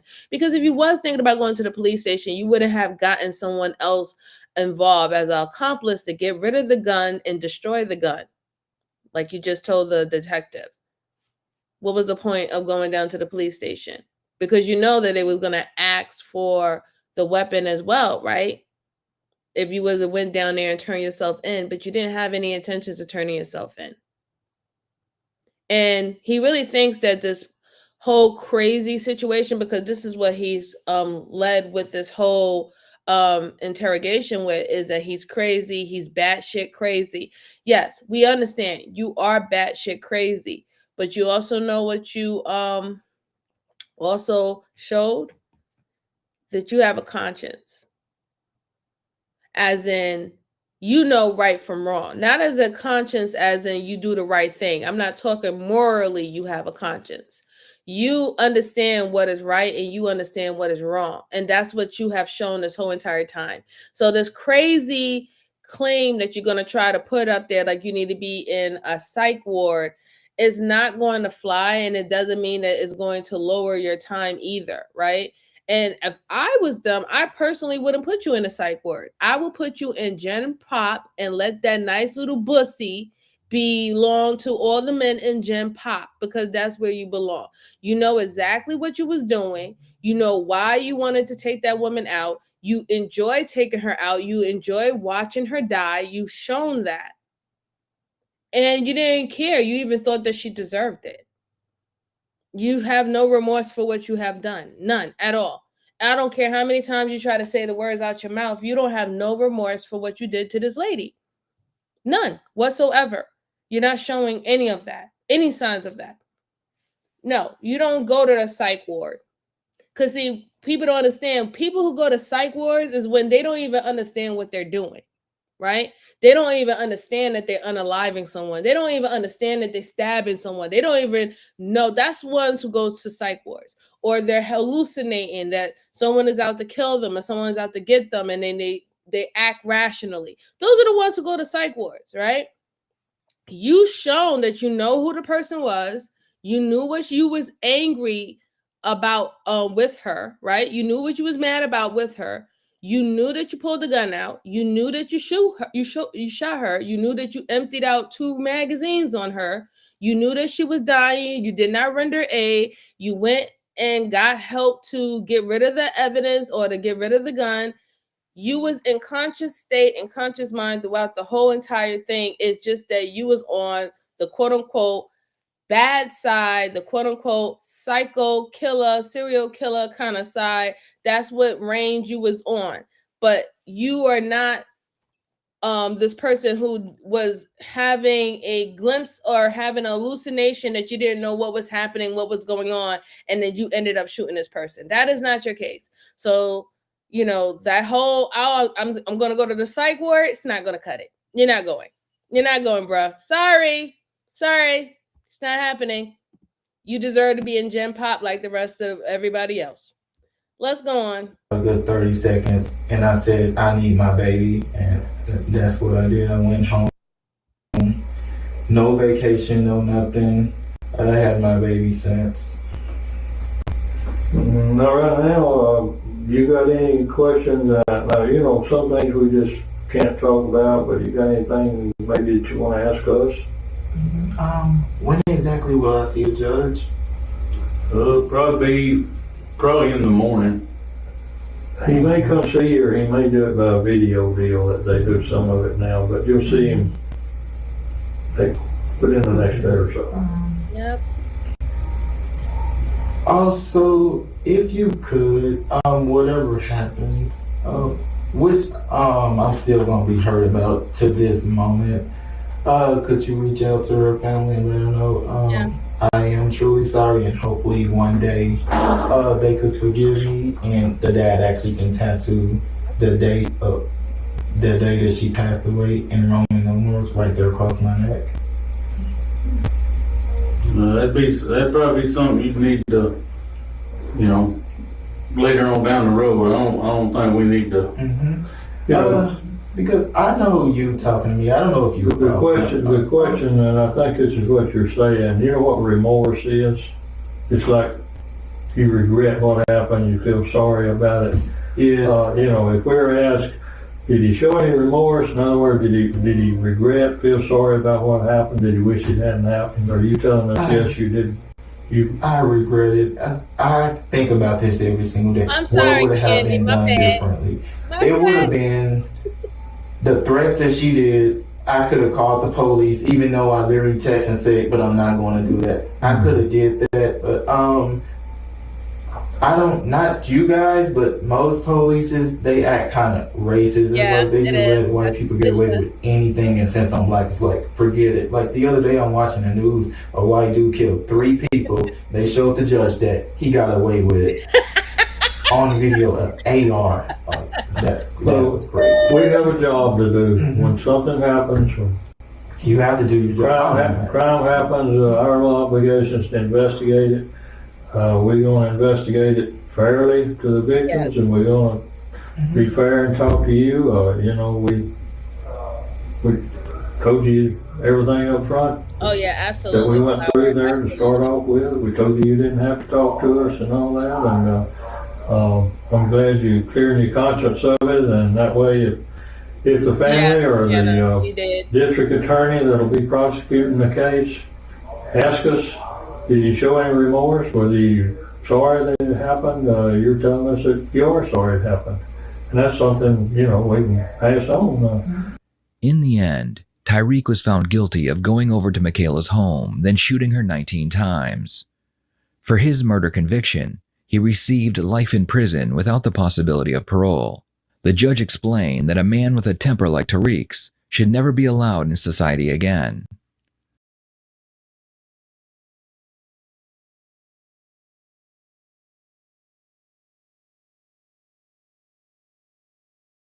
Serve him right. I mean, like I said, to me, it was premeditated. He had every intentions of going over there to do that to that woman. He was already angry with that woman. He was mad that the woman asked for money because he just won the scratch off. You was already messing with this woman a month prior to that, and you was you was you was already in a relationship with someone else, but you was dealing with this Snapchat girl for almost a month, enough to know her family or know her family members on Snapchat or to get in contact with her father or her mom. You knew this girl. So one time she asked you for money because you just want to scratch off of $200, and now all of a sudden you get in your mind that she wants you for your money when she was already dealing with you before you even won the scratch off.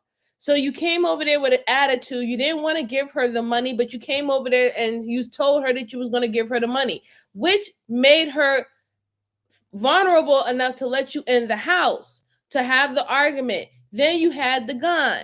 You pulled out the gun. You put a round in there. She got nervous, tried to call 911. You lit her up like it was a Christmas tree. And then you have fun sitting there watching her go through her death rattle. And then you left and then you tried to get someone else to hide the gun for you and stuff like that. And you really thought that you was going to plead the psych ward situation. No, I'm glad that you got life in prison. You are psychotic. You are a danger to society because it seems like you didn't have anything. And then when you didn't have anything and everybody loved you for who you are. But then now all of a sudden when you get money, now all of a sudden you believe that everybody's out to get you because of the particularly, because of your money situation. It's just weird. It's just really weird. Serve him right. Serve him right. I don't feel bad. I'm glad he's off the streets. I'm definitely glad he's off the streets.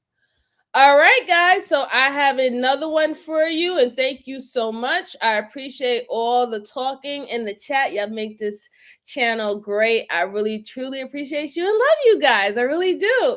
The next one I have for you is a wife. So a wife pretended that she's a victim, and it seemed that she possibly has something to do with her husband's death.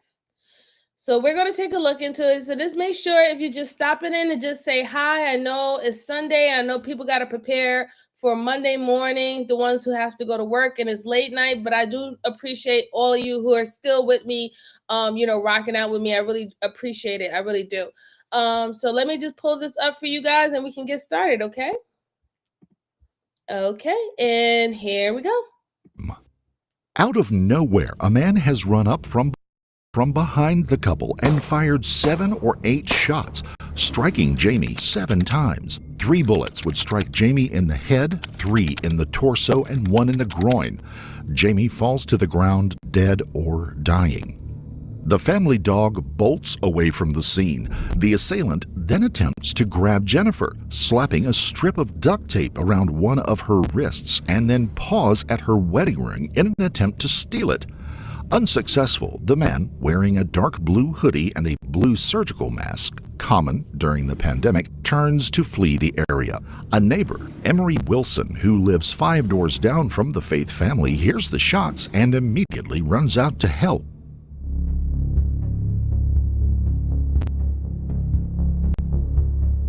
What happened? Bring it up. Call the police.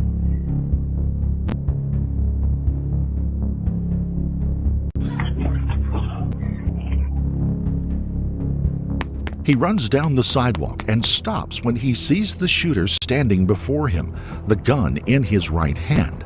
The Faiths are on the ground behind the man. Wilson then turns and runs back inside his own home, grabs his own pistol, loads it, and runs back out to help.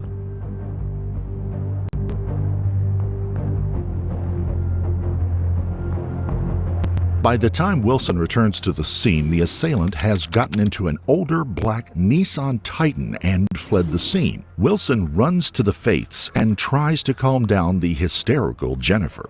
Jamie lays on the concrete sidewalk, facing away from Wilson, but obviously dead. No one was able to catch the license plate information from the truck, but witnesses did say that it had a large white letter T on the lower left of the truck's rear window. The T is the symbol of the Texas Rangers baseball team. For being a member. A neighbor across the 5 street, months. as well as countless others from surrounding homes, were calling 911 and begging for officers and ambulances to be sent to the scene. Just minutes pass before the first officers arrive. Unfortunately, the murderer had gotten away scot-free. This wasn't the type of thing that happened in this neighborhood. One of the oldest communities in the Dallas metro area, Oak Cliff was a solid middle-class neighborhood going through gentrification. It was a nice, older neighborhood filled with nice people. It wasn't the kind of place where people were gunned down in the street for their jewelry, at least not until that morning. Or was it? Sometimes quiet places hide quiet secrets. And there was definitely a secret going on, and it was tied to the murder of Jamie Faith. And it was a secret with roots going back 3 decades that had just reemerged quietly behind the scenes, and it played out as an unsuspecting husband's lifeblood poured out on the sidewalk. So just what did happen, and why? Let's start looking at the Faith family. The couple, along with their daughter and dog, had moved to their home on Waverly Street in the Oak Cliff neighborhood 3 years prior. The two had been married for 15 years, almost to the day, and had celebrated their anniversary just the night before the shooting. Jamie was a successful IT director with American Airlines and had moved his family to the area after American Airlines merged with U.S. Air just 3 years earlier. Community members and friends would tell investigators that the couple had a good, solid relationship. There didn't seem to be any outward stressors on that relationship. They were comfortable together and comfortable financially. They had many shared interests and apparently were adjusting well to the changes to society caused by the pandemic. Jennifer was devastated by the killing of Jamie. As she sat on the grass nearby her husband's body, she asked again and again why no one came to help, that according to witnesses at the scene. Police would later take her down to the police station to get her statements about the incident. I turned around and I just saw this person shoot and shoot.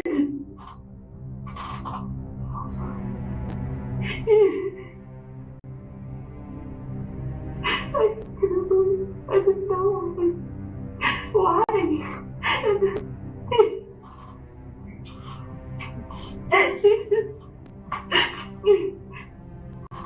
His body was lying like this on the street, and then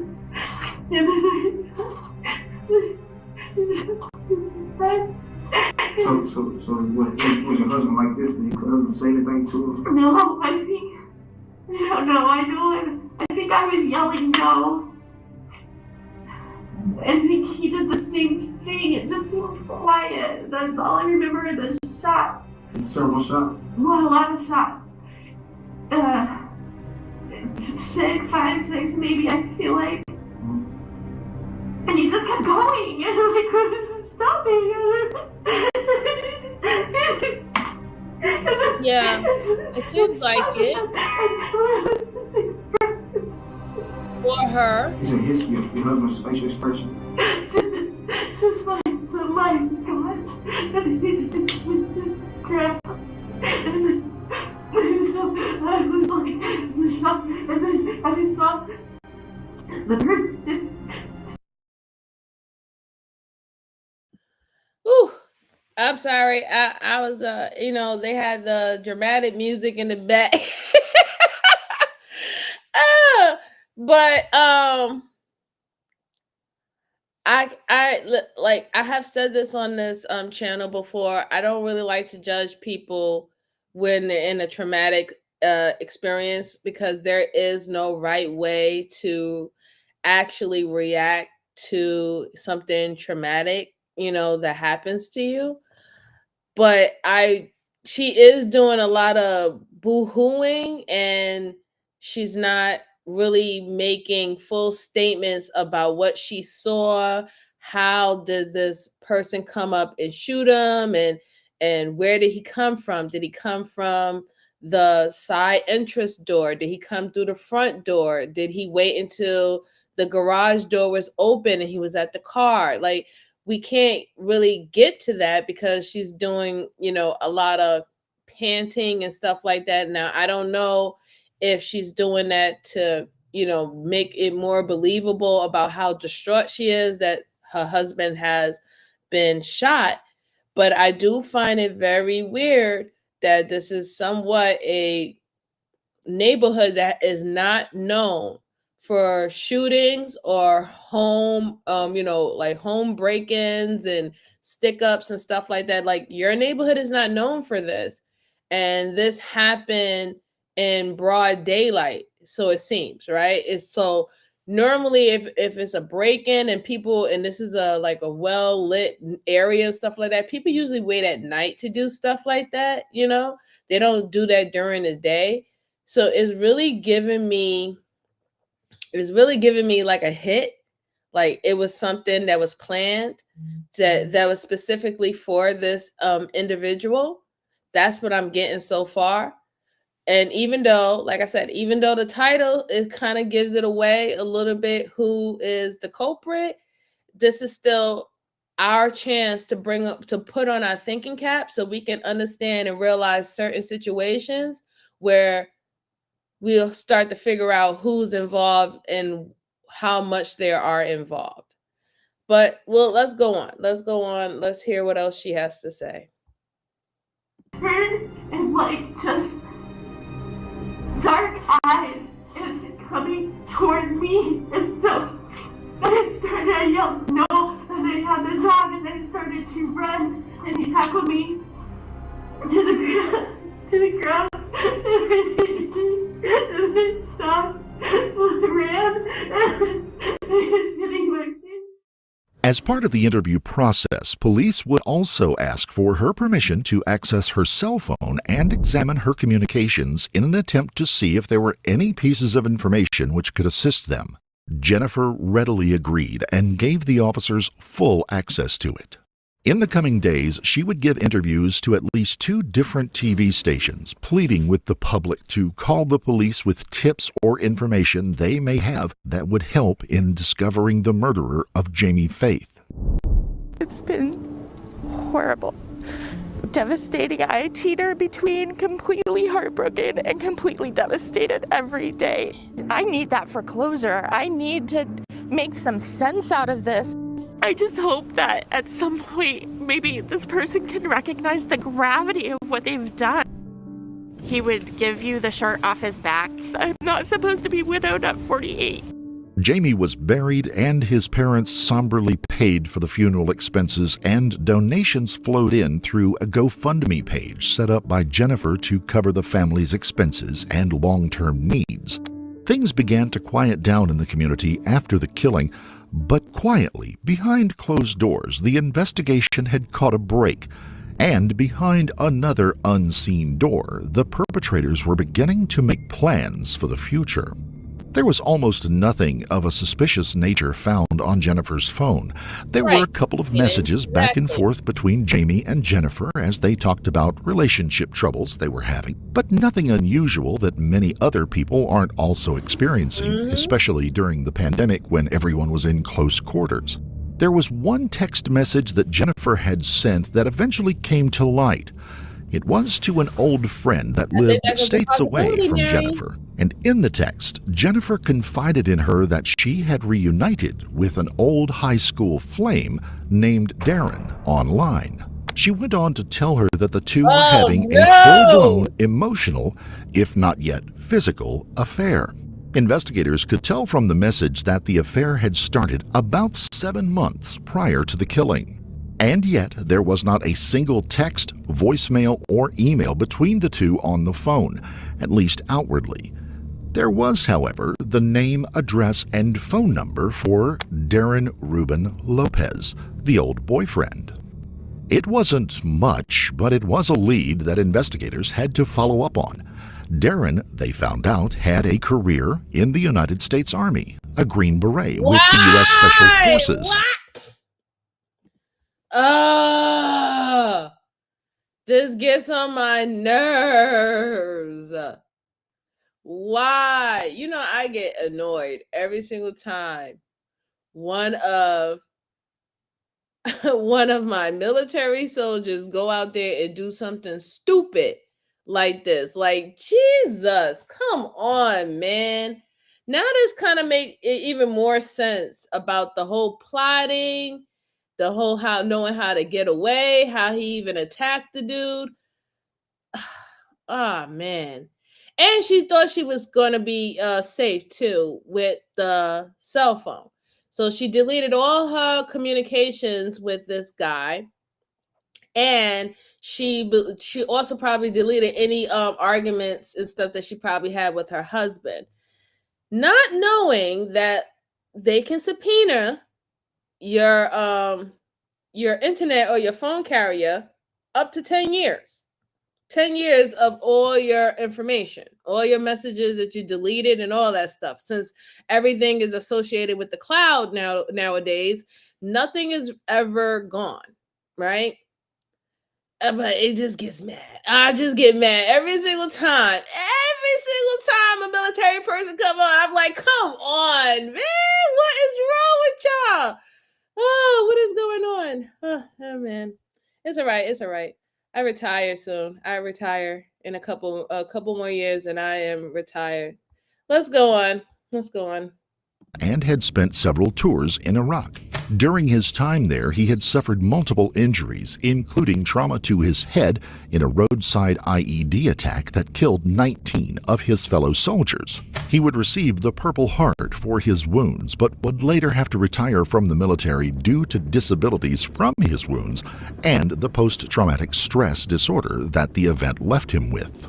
Lopez owned a 20-acre tract of land and a home in Cumberland Furnace, Tennessee, and was the father of 2 daughters and had recently gone through a divorce. Working with authorities in Tennessee, investigators engaged the ATF, the Federal Bureau of Alcohol, Tobacco, and Firearms and Explosives, to utilize their resources to do a quick surveillance of the property to see what they could turn up. What they found would bring the case of who killed Jamie Faith to a head. In an aerial flyover photo of the Lopez property on November the 20th, there was a black Nissan Titan pickup parked outside of a barn. And in the lower left rear window on the back of the truck was a distinctive white T decal. It was a match to both eyewitness descriptions and the photo of the getaway vehicle. What kind of coincidence would it take for a vehicle exactly matching the one at the scene of a crime to be found on a rural farm 650 miles away, and for that vehicle to be owned by Jennifer Faith's high school boyfriend? It was enough evidence to begin actively investigating Darren Lopez's involvement in the case of Jamie Faith. Subpoenas were obtained to access Lopez's phone and banking records, and the story those told left no doubt.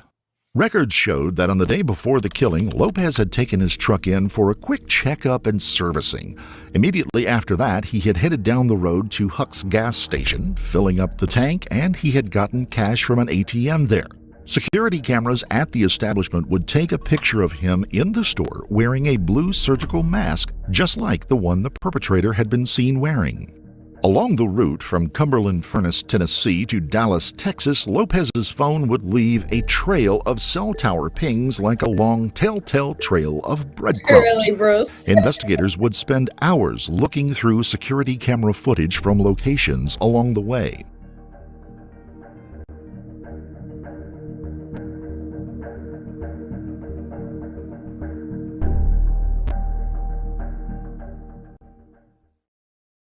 Dallas detective Eric Barnes would later speak with ABC News about the work that went into the tracking effort. So we were able to get cell tower location information all the way from Tennessee until we arrived in Dallas. Dead giveaway, right? He stopped at the gas station to get all the necessary supplies. He bought a Red Bull 2 DVDs, took out $100 in cash, so he have enough gas money to get back. Records from Lopez's phone would show that he arrived in the Oak Cliff neighborhood, pulled his truck into the backyard of a vacant house next door to the Faith home around 2:19 a.m. on the morning of October the 9th. Somehow, he managed to get onto the property in the middle of the night without setting off any alarms or alerting any of the neighbors, and he waited patiently for the Faiths to emerge from their home at 7:30 a.m., followed them out, and committed the murder. Moments later, he was back in his truck and making his getaway. Somehow.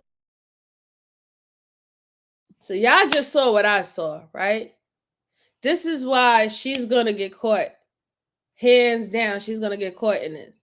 Because the videos just show that they was walking out of the house in the morning. He was already sitting and chilling at night in their backyard. He didn't tip off any alarms. That means that she cut off all the alarms and all the cameras around the house, so he wouldn't tip anything off. And she was out there when he got shot.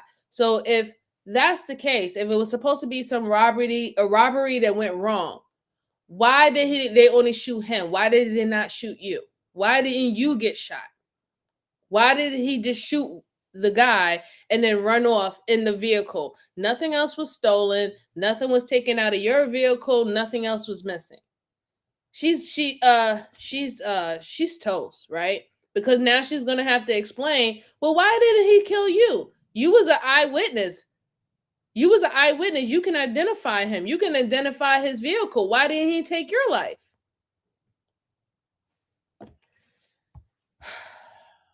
Stupid. Let's go on. He was able to make it out of town during what was the morning rush hour, of course being much lighter because of the pandemic. Records show that he drove straight back with few stops along the way, all 650 miles. Investigators would later find out that before leaving, he had told his daughters that he would be gone for a couple of days on a hunting trip. A hunting trip, indeed. A second check at the Lopez property days after the first flyover showed the Nissan truck was still there, but the white T decal had been removed.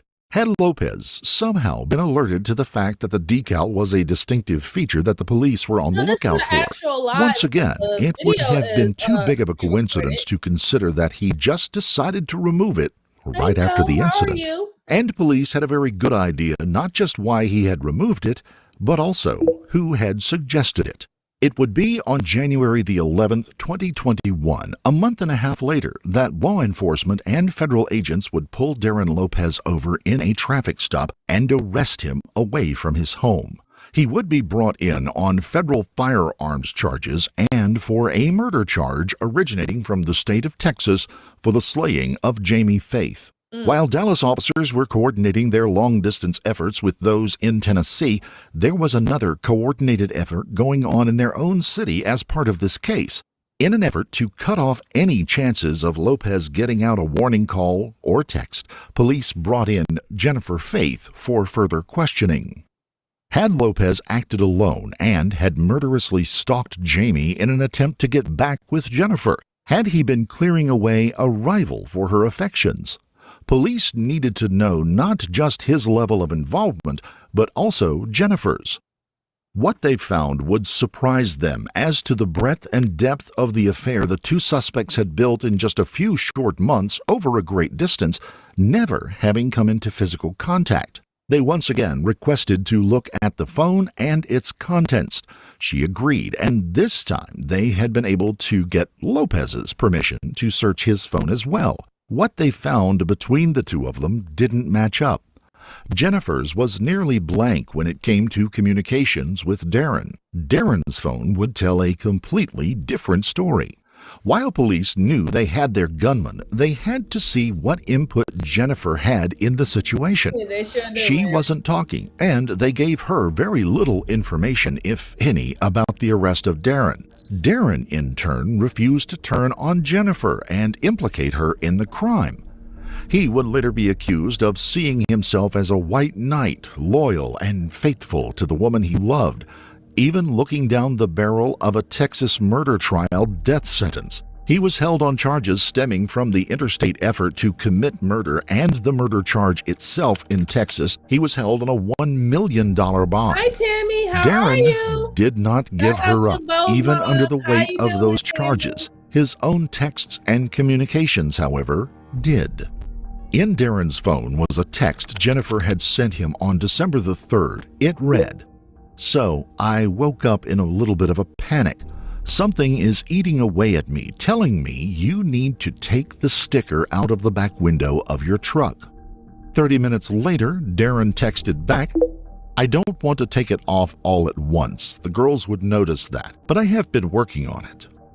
The next day, she texted him saying, "I have a bad feeling and I think you really need to get that sticker off ASAP, like today."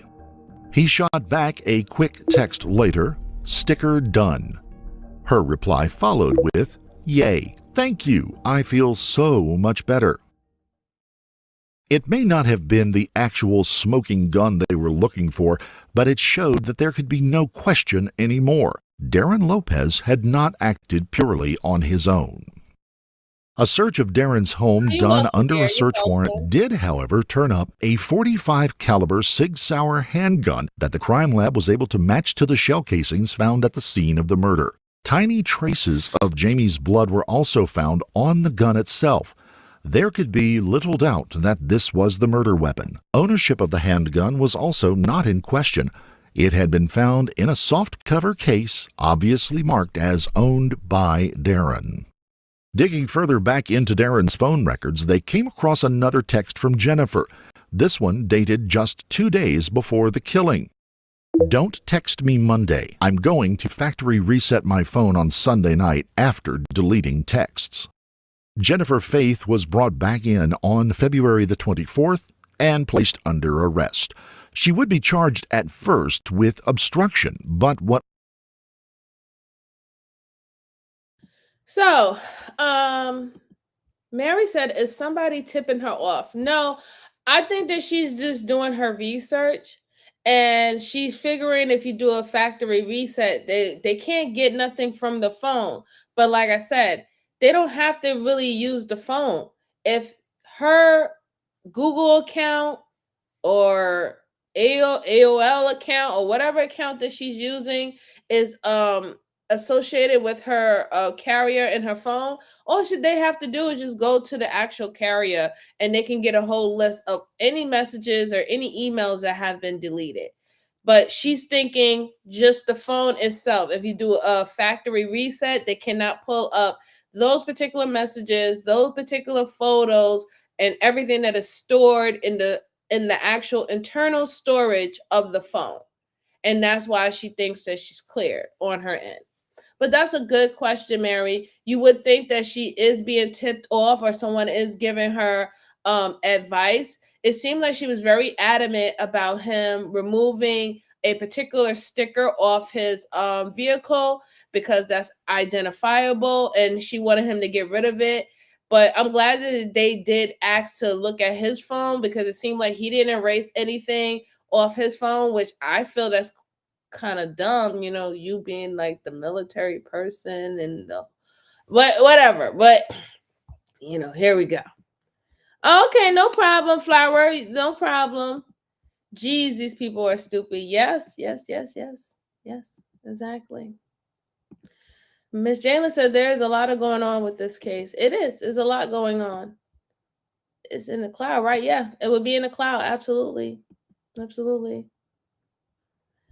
Oh, we got a lot of church folks coming in here. Hey, Paul, how you doing? Candy said the nerve to do all the news interviews. 6. Yeah, she did all that interview and I want to know what happened, what's going on, and they linked it to your ex-boyfriend that you used to date a long time ago and y'all couldn't let it go and y'all just y'all old flames and you bring it back together. But I don't understand, even with that, why commit a crime to unalive the guy? Why not just leave the guy, right? Why not leave him and go through the whole real process of divorce, right? And even if that has to be you having to share whatever you have to that you had or you built with each other. It is what it is. That comes with the process of divorce. But unaliving someone and then you think you're gonna run into the sunset with your new guy is ridiculous. It's crazy. And it says a lot about you, really. Like, now I have to believe, like, did you even really actually ever care about this guy? Or was you with this guy because it fit your situation? It fit the type of lifestyle you wanted to live at that particular time, right? A lot of people don't know there's 3 types of relationships that men and women share, right? You have the relationship of lust, you have the relationship of utility, and you have the relationship of kindred spirit, right? And most people tend to deal in the lust and the utility, right? Not that many people is lucky to find their kindred spirit to live out the rest of their days with. This is what we all hope for, but that's not really how it's playing out lately. But most people do live in the relationship of utility, meaning whatever lifestyle that you're getting by being with this person is suffice, and you're willing to rock it out and stay out with it, right? And then we have the lust. The relationship of lust is when you get with someone off of pure carnal passion, just attractiveness, right? And which comes with like one night stands and side chicks and all that crazy stuff. Those are where those relationships fall into. It's crazy. It's really crazy. Let me see. Yeah, sick people. That makes so much sense. Just leave. Right, just leave. Just leave. That's all. Why unalive somebody? It's just ridiculous. How the hell you do interviews when you know you lie? I know, right? Like, that just says a lot about people. Yeah, Scott Peterson. Yeah, that's a good one, Miss Jalen. We usually end up like Bonnie and Clyde. Into the sun. Yes, they're gonna ride into the rainbow with the new bow, like, and everything's gonna be happy and joy, and we're gonna have this guy's money, and we're just gonna be great and live out our best life. Guess what? It never happens that way. Never happens that way. 2 things usually happen. You end up both going to jail. One of y'all end up losing your life, right? Or that person that you were so head over heels and smitten for was not really feeling you like that, and they end up leaving you, and you felt that you did everything for this person for them to up and leave you. Like, that's usually what happens. It's just not worth it. If you're not happy in a relationship, if you're not happy in a marriage, I know divorce sucks. Just go do the process and try to make it as less sucky as possible. Unaliving someone should be the last thing you're thinking about. The last thing. But let's go on. What authorities would find in the coming days would lead her to the capital crime of use of interstate commerce in the commission of murder for hire. In the intervening month, investigators had been able to recover all of the text that she and Darren had exchanged over the prior months. Within was not just the story of a rekindled love affair, but one of manipulation, financial compensation, and outright encouragement to commit murder. Jennifer's computer and other electronic devices were also seized from the home, offering up a trove of revealing emails, some that would lead to extremely disturbing revelations. The online romance between the two started after Darren reached out to Jennifer through her LinkedIn account. He had apparently been searching for her for some time. Reeling from his own divorce, he expressed some vulnerability, and Jennifer, feeling some inadequacies in her own marriage, responded. The two fell into something hot and heavy very quickly. Over the coming months prior to the murder, they would have some 14,363 contacts between the two, whether it be emails, texts, or phone calls. After the murder, contacts would cease for some time before they began communicating again. Now, with her giving updates on the status of her claim against Jamie's $360,000 life insurance policy, and to let Darren know that she had paid off 2 credit cards that she had given Darren to use, a payoff that was just over $50,000. Along the way, Jennifer began intimating that not only was she unhappy in the marriage, but Jamie was also becoming abusive. At first, she told Darren there had been emotional abuse, then physical abuse, and eventually sexual abuse. As Darren's concern grew, Jennifer would send him pictures of the injuries she had reportedly received from Jamie. She would tell Darren that she only confided in one other person about the abuse, a coworker named Rob. She would provide contact information to Darren for him to check with Rob to corroborate the story. Rob, through direct email. Yes, Mary, you definitely called it. You said life insurance policy, and that was a nice life insurance policy of $360,000. So yeah, that is definitely a motive. And then I can also see why the guy reacted the way that he did. If he's under the impression that she is being physically abused, she's also being mentally, emotionally abused, and then she's also being sexually assaulted or marital rape, right? That, and this is his high school love of his life, and he's been looking for her ever since he got divorced. And now she's telling him all these bad things that's happening to her. But here's my thing, right? Because we don't know if any of that is true, right? We're going to give her the benefit of doubt that some of that is true. But my thing is, why would you tell him, and why didn't you tell the police? Why would you tell him, but why isn't there no report about domestic violence or about him sexually forcing you in your marriage? You could have did a report. There should be a rape kit on file. Like, you can get a rape kit, and now if your husband or if your wife, violates you, you can do that now, right? I mean, I know you couldn't do that back in the 1970s, right? But now you can do that. There is something called marital rape that is that is acknowledged when it comes down to the courts. There should be a rape kit. There should be reports of domestic violence. Why are you only just telling him? So to me, that's somewhat manipulation, right? Manipulation to also get this guy to do exactly what you want to do. You want him gone because you want the life insurance policy. That is one of the biggest things. But if you can get the man too, that's like, killing two birds in one stone. And that's what I'm seeing from the wife. You know what I'm saying? Get rid of him, get the life insurance policy off of his death, and then you can use that money and build out your new future with this guy who came a blast from the past. That's what it is.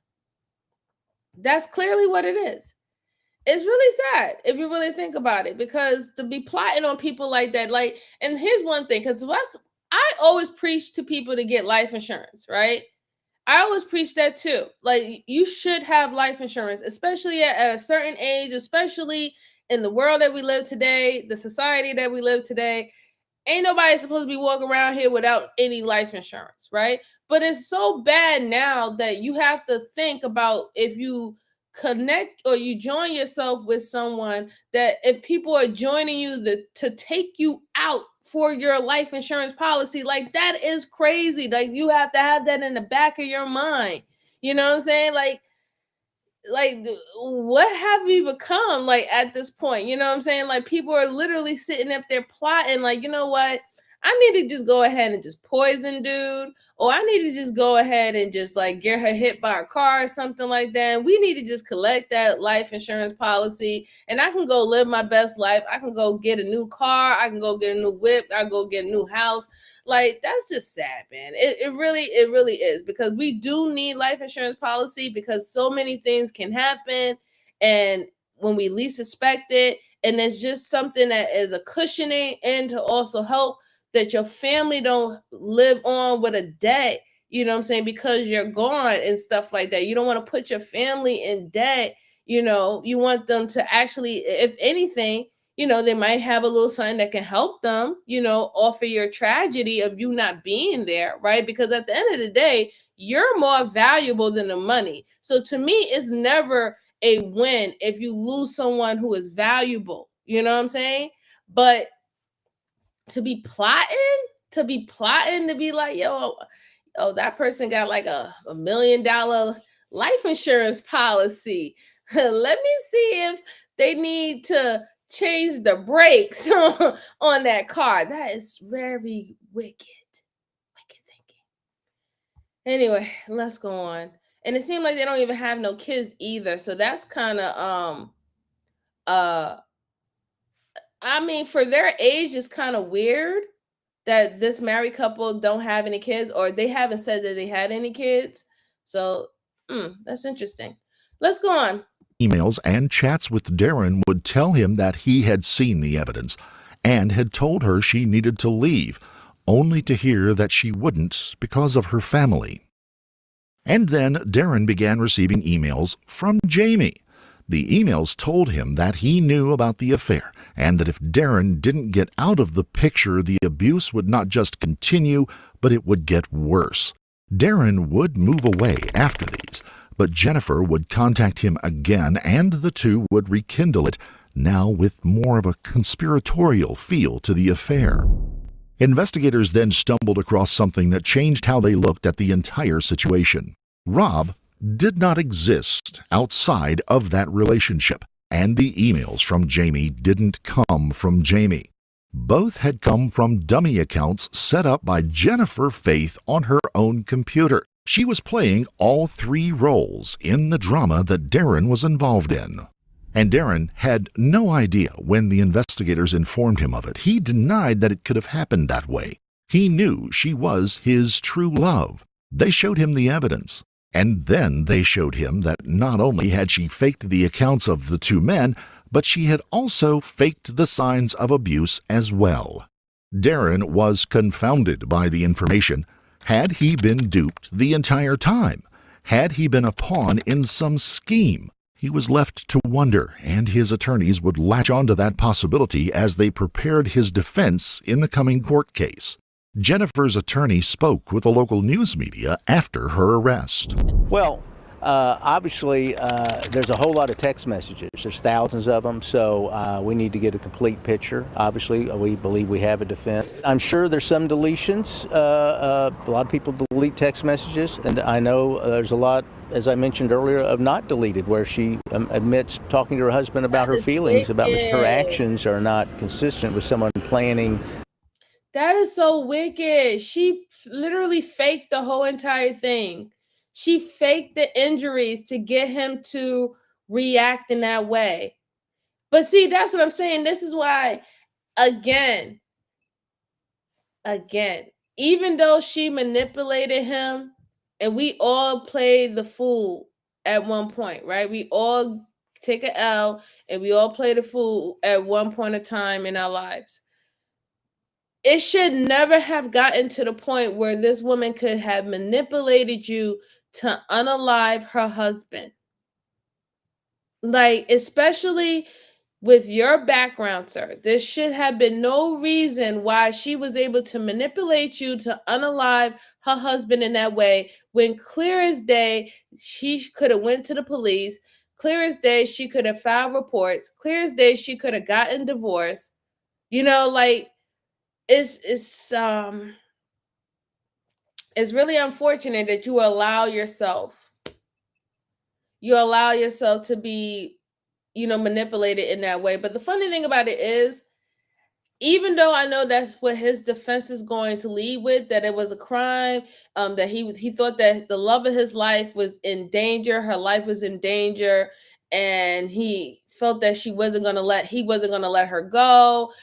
He would have tried to harm her if she tried to divorce, and he felt that he had no choice. I know that's what his defense attorney is going to lead with, but it's not going to stick because he was supposed to know better. If anything, he could have helped remove her out of the house so she could have been in safety. She could have stayed with him while she's getting everything together, getting the divorce proceedings going. They're going to think about so many other steps that could have been done, and also that he could have assisted instead of outside of killing this guy. So it's not going to really work to help him to say, oh, I got duped and manipulated. You also chose to unalive this guy. You didn't even have a conversation with him. You didn't even get the other side of the story. You took everything for what she said and what she showed you as face value. And that's fine. I understand manipulation, but it should never get to the point where you're unaliving someone off of that. Like, that's just crazy. That's just crazy. Let's see. Hopefully she would have not gotten away with it, but why bring Darren into it? I don't know, right? Exactly. Sucker. Yep. Thousands. Yep. Thousands of them. Yep. Delilah. Here we go, Bruce. Bruce already started. I thought so, yeah. Women are wicked. Oh, God. Here we go. Going to the corner. Are we going to the corner? Let's see. All right. Let's go on. Let's hear this out. The murder. DPD is not arrested her, so I think that's pretty telling that they're lacking evidence of that. As confident as he was about providing a defense for her, Jennifer changed her mind and quickly caved in. Attorneys from the Department of Justice had laid out their case and let her know that because she had masterminded Darren's murder of Jamie Faith, she too was looking at the death penalty, and they had no compunctions pushing for it. Her paying off of the credit cards that she had provided him was evidence enough for a murder-for-hire scheme alone. She quickly cut a deal to plead guilty in exchange for life in prison. The Justice Department would also waive their obstruction of justice charge that she faced, but she would be required to pay $6,500 in restitution to Jamie's family for the cost of his funeral services and a $250,000 fine. As Jennifer headed to prison, Darren's attorneys worked to provide him with a defense, not that he didn't kill the man, but that he had been deluded by Jennifer's attempts and had, in some way, nobly been trying to defend the woman he loved. At the time, I was thinking I was the noble soldier that did my job. I did what I was trained to do. I protected people. I kept them from a monster. He told the court that he believed Jennifer throughout, and even when first presented with the evidence of what she had been doing, he could not reconcile his feelings with what they were showing him. I was devastated. I took an innocent life. I took Amber's dad from her. A man who was like me. Prosecutor Brandy Mitchell. Sir, it's not gonna fly. The crying and all that stuff like that is not going to work. You knew doggone well what you was doing. She paid off your credit card bills, $50,000 in total, and that was a hire to kill, right? That was a hire to kill situation. She paid off your debt, and you took out her husband. You know what it was. And you can't sit up there and say, oh, you thought that you was protecting, you were doing. That's not what you did. You snuck up on that man when he was coming out of his house and you lit him up. That's not protecting. You didn't see this woman getting her butt whooped in front of you. You didn't see her getting whooped upside her head. You didn't see him dragging her by her hair out the house and everything. That's not what happened. There was no point when you rolled up or when you hid in their backyard in the middle of the night that you quote unquote protecting. That's not what you did. Like, come on now, you know that. And they know that. That's not protection. That's not protection. I don't know what he was talking about. Talking about, oh my God, I can't believe I did that. I took, what's the name for? You knew that you was taking someone's father away from them. You knew. Why are you acting like you didn't know? You knew. It's just, it's really sad because, you know, it shoulda, couldas, and wouldas now. You're all remorseful now because you have the big L on your head because you feel like you got duped, but you didn't really get duped, right? Because you got paid for what you did. She hired you as a hired killer and you acted as a mercenary. That's what you did. Let's go on. Put forth an argument that the love affair, even more than the manipulations, was really behind the killing. Numerous messages between the two would be read out in court. Hello, Jen. Well, I'm so happy that I finally tracked down your email and got a chance to say hi. I'm not big on social media, so I do not have Facebook or such. I have been tracking you down slowly since January. Today, I was excited to find your LinkedIn and Twitter and joined LinkedIn today just to say hi. And he goes on to talk about Twitter and his children. And then he says, I have been working on a letter for you for some time now because you have no idea how much I've thought of you over the years and wanted to share that with you. As you may guess, my life took me into the Army, where I served 20 years on active duty. While there, I followed my dream and joined Special Forces, so I've been on the front lines since 9/11. He goes on to say, if you get a chance, look up the country western song by Little Texas, What Might Have Been. I've thought of you every time I heard of that song way back in '96 when I got back from South Korea. He looks forward to hearing from her. He signs it off, as you wish, Darren. Hello, Angel. If he drives you away, I so want you with me. If he drives you away, I need you in my life. I just want to hold you tight. Your head on my chest, just us together, letting me take care of you in all ways. That is all I want. Everything else can come much later.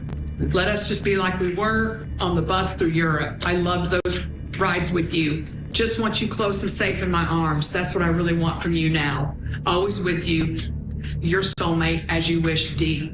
You are sitting there thinking, I can do nothing to stop you from abusing Jen, and I'm going to show you that I have plenty to ruin and destroy your life.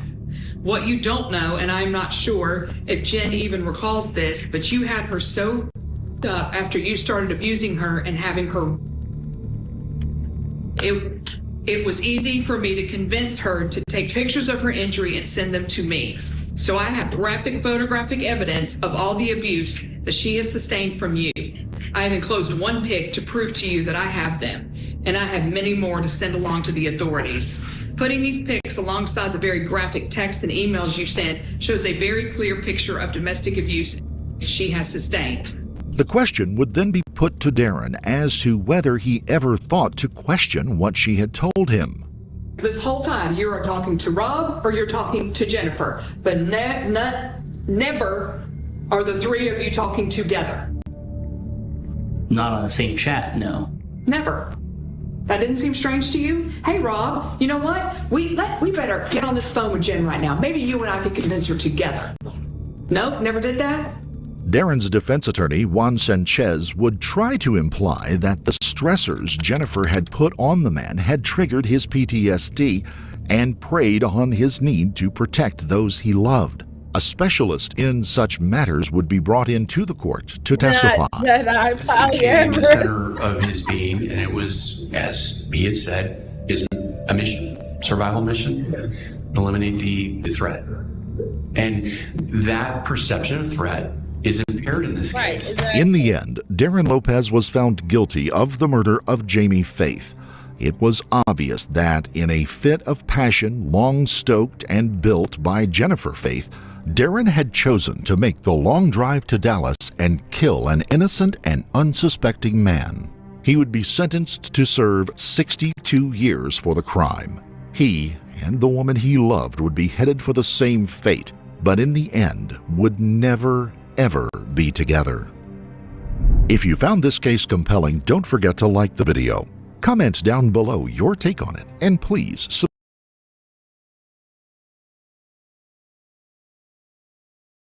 I am so disappointed in him. I'm so disappointed in him. Fuck, excuse my language, but fuck her. Whatever. I hope she rot. But I'm so disappointed in him. He's supposed to know better.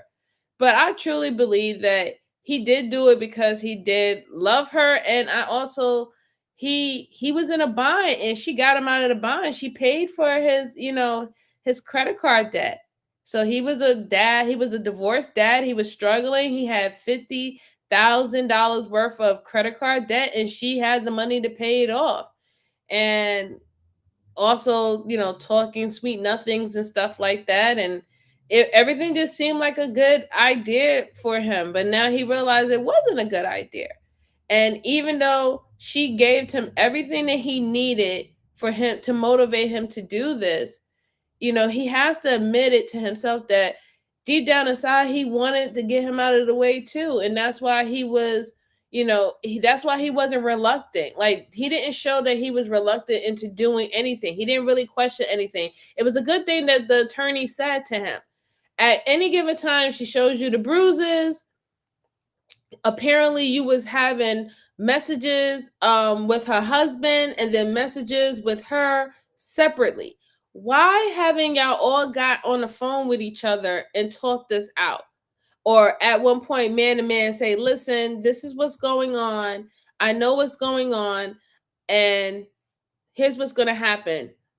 She's going to leave the house. Y'all going to have the process of divorce. And this is what's going on. None of that happened. None of that happened. None of that took place. So I cannot say that he did not want to take part of this. It wasn't fully manipulation. That's what I'll say. It wasn't full manipulation. Was he manipulated? Yes. But was it fully manipulation? No. There was some parts of it that he was down for the cause. He got paid good money to do it. And then he thought that he was going to also end up with the girl as well. It's sad. It's really unfortunate. No, I mean, serve him right. Like 62 years. I think he should have got life in prison. She need to get life in prison. They ain't gonna never be with each other again. They ain't gonna never see that money either. But just think about all the children that's involved, right? All the children lost their parents, right? His girls, they don't have a father anymore. If she has children, they don't have parents anymore. It's really sad. It's like, when are you thinking about the kids? At what point? When are you thinking about the kids? And it's unfortunate because, we always say, and parents is always saying, I do it for my kids. I do it for my kids. I do it for.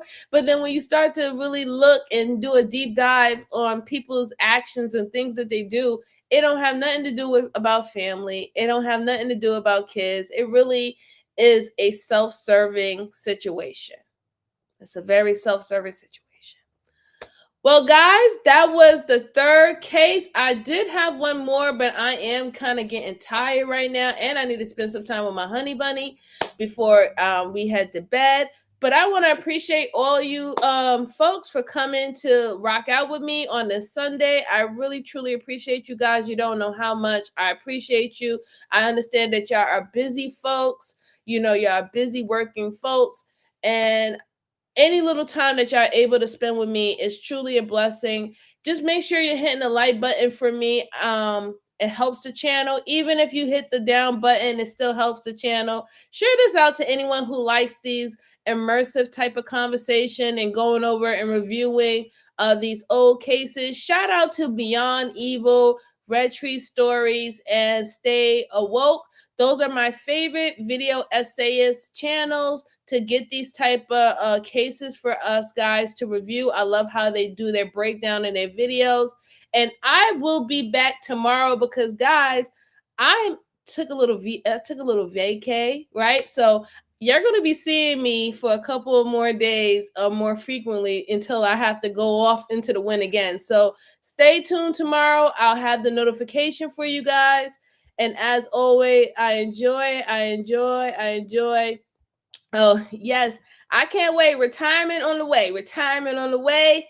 Yes, I will have my 21 years in service. It's almost there. We're almost there. But I'll see you guys later, guys. Y'all have a good night. Take care.